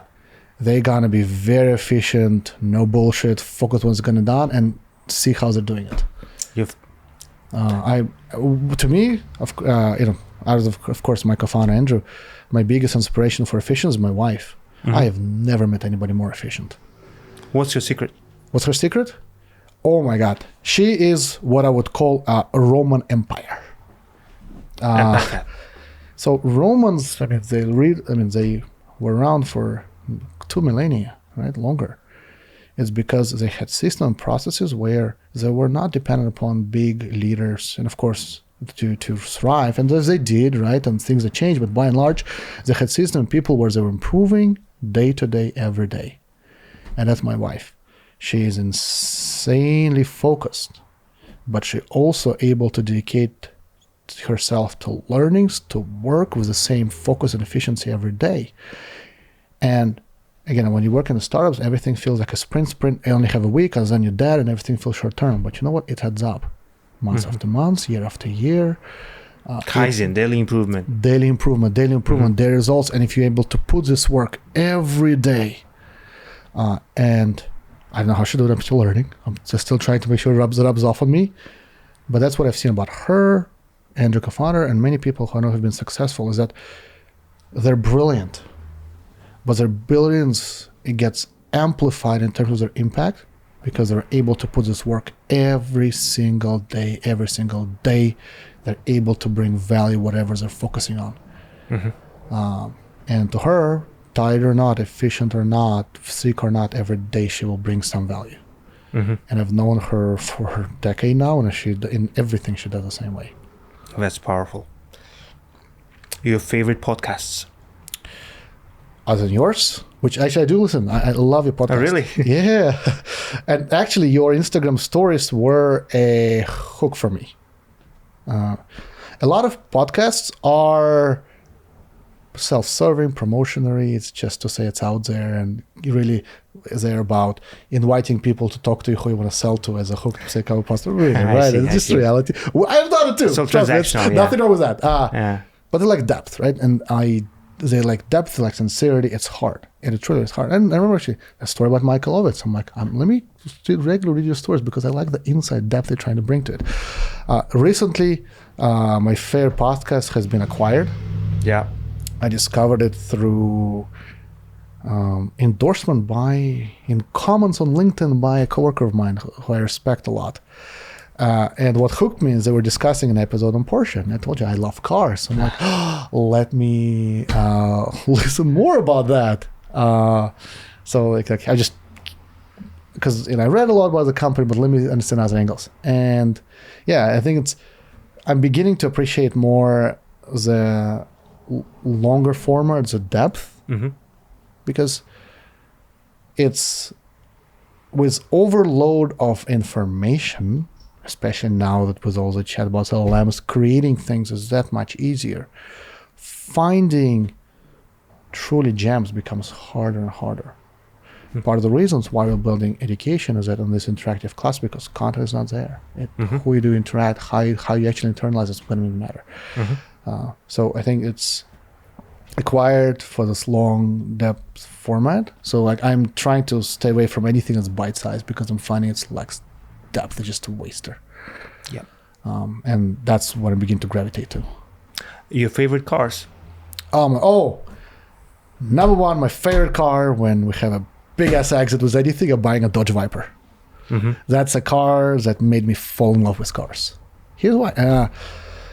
So my dad, first time he came to America was 91. And he just, Soviet Union just fell. And quickly, of course, remember, sure, same Kazakhstan, right? America's coming with different programs, non-profits. And my dad was selected, he was a professor at the time, to come to US. It's like a bunch of professors from a newly formed republic to tour America and its education institutions to now bring a new way of education. So he came and he visited, and of course, Soviet Union, they give some per diem, but everything's expensive. You can't bring us anything, right? It was accessible, but like when in hotels, they had free magazines, they're shiny and different. So he brought those to show to us, and thank God he did. It was I remember listing one, and there was a couple of pages about a Detroit Auto Show of '91 that just happened. There's an article about new cars, and there's one sliver about new car introduced by Dodge called Dodge Viper. And first gen Viper. Imagine seeing a picture of first gen Viper after seeing Moskvich and Zhigulis every day on the street. Yeah. And you look, it's like, that's a real thing? People could drive it? And this is the origin. It's happening on this planet? Exactly. Like, it's happening. It's not sci-fi. I was speechless. I still remember that picture. And one of my favorite things, I have books somewhere by Bob Lutz, who was executive GM, who was the one creator of that car that I got to meet at one of the talks and have him sign my book, his book for me. So meeting the creator of the car that impacts so much of my life, my path. Got it. So you bought that car? No, not yet. You're thinking of buying it? As soon as I have a big ass exit where I want the first purchase.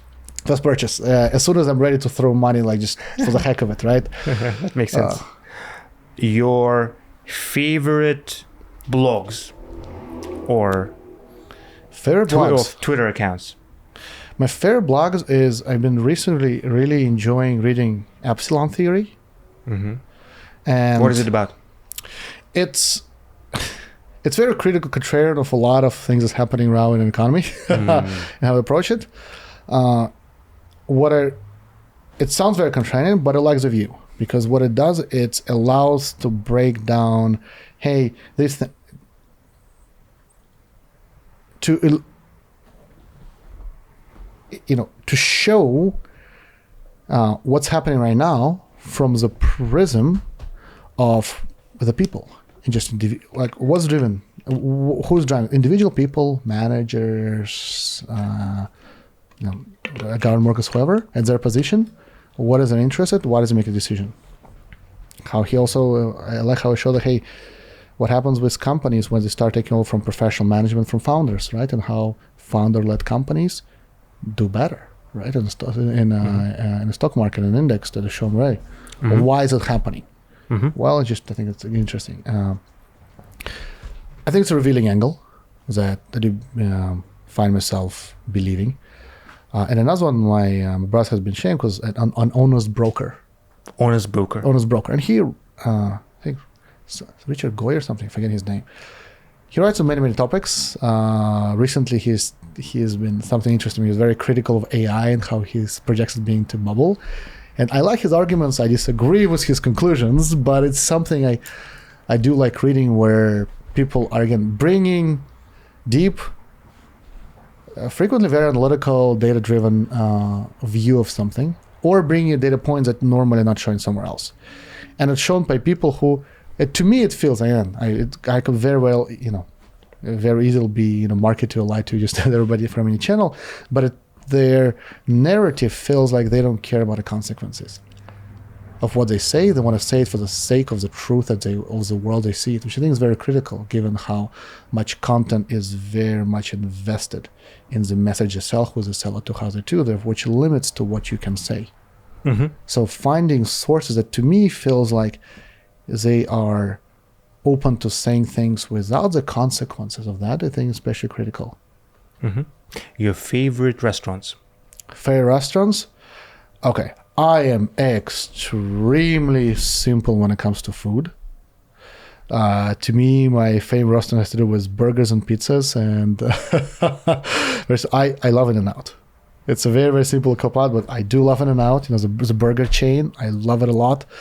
There is a little pizza restaurant here we have in Sherman Oaks that my daughter also loves. It's some odd Fridays, we love going there. Mm-hmm. Something Joe is... this is my really primary choice. I like burgers and pizzas. It's my go-to food. Early days in student life, I worked at Pizza Hut. Still love eating there. Mm-hmm. My food taste is very, very simple. Something I can enjoy quickly. Bar food, that's what I enjoy. Mm-hmm. Which, of course, creates a bit of what happens for my wife, who does like fine dining. So, mm-hmm. So you lived in Kyrgyzstan, you lived in the UK, you lived in Boston, you lived in San Francisco Bay Area, you lived in LA. Mm-hmm. You've been in LA for the past, how many, now it's 9 years or so? No, not together. The first time I was here for almost 3 years. Now it's for 7 years altogether. 7 years total. Here's a question I have for you. 5 cities in the world mm-hmm. where you would like to have a base in. Ooh, excellent question.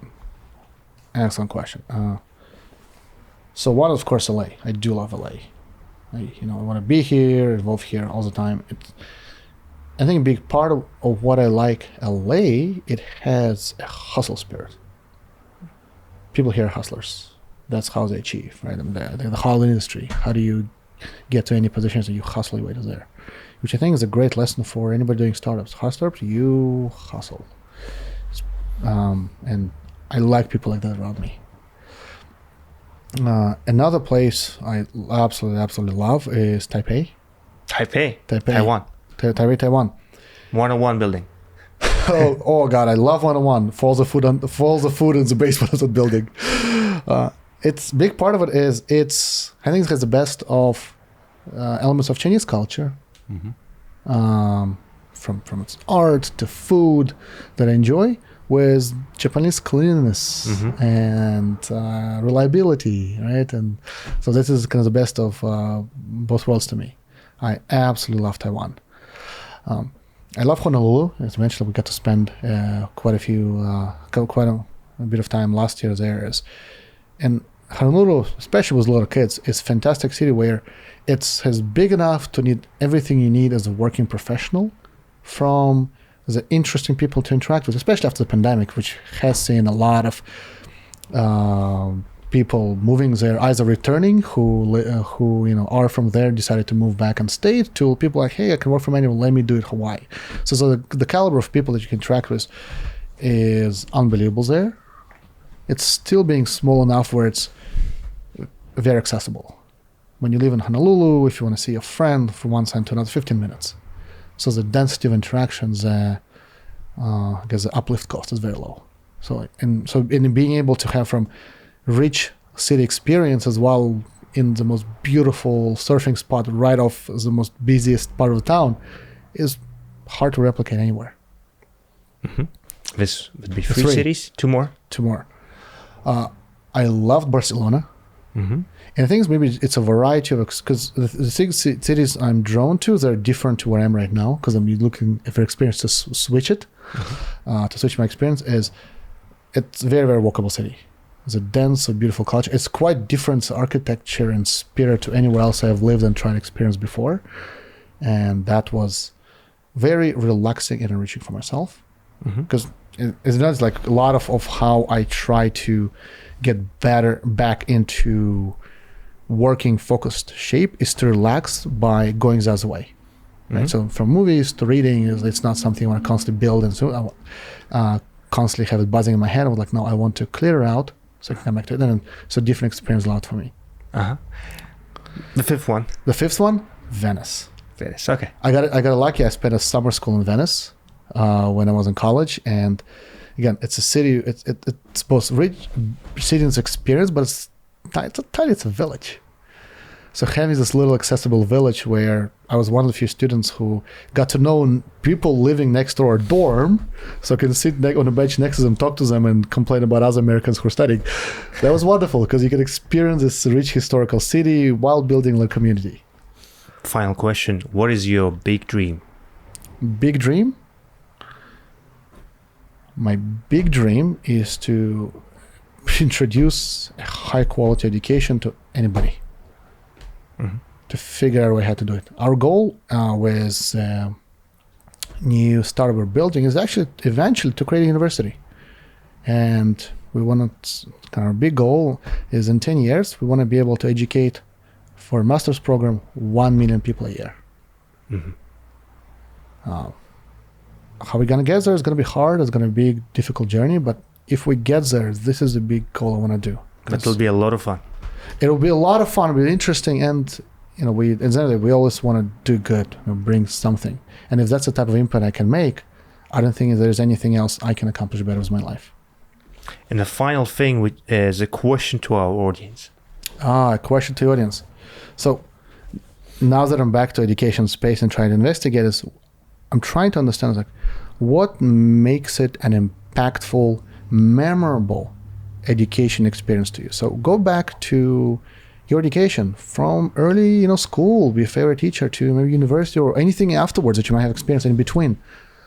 What is the single most impactful, valuable, memorable education experience you've had? What made it so for you? Wonderful open-ended question.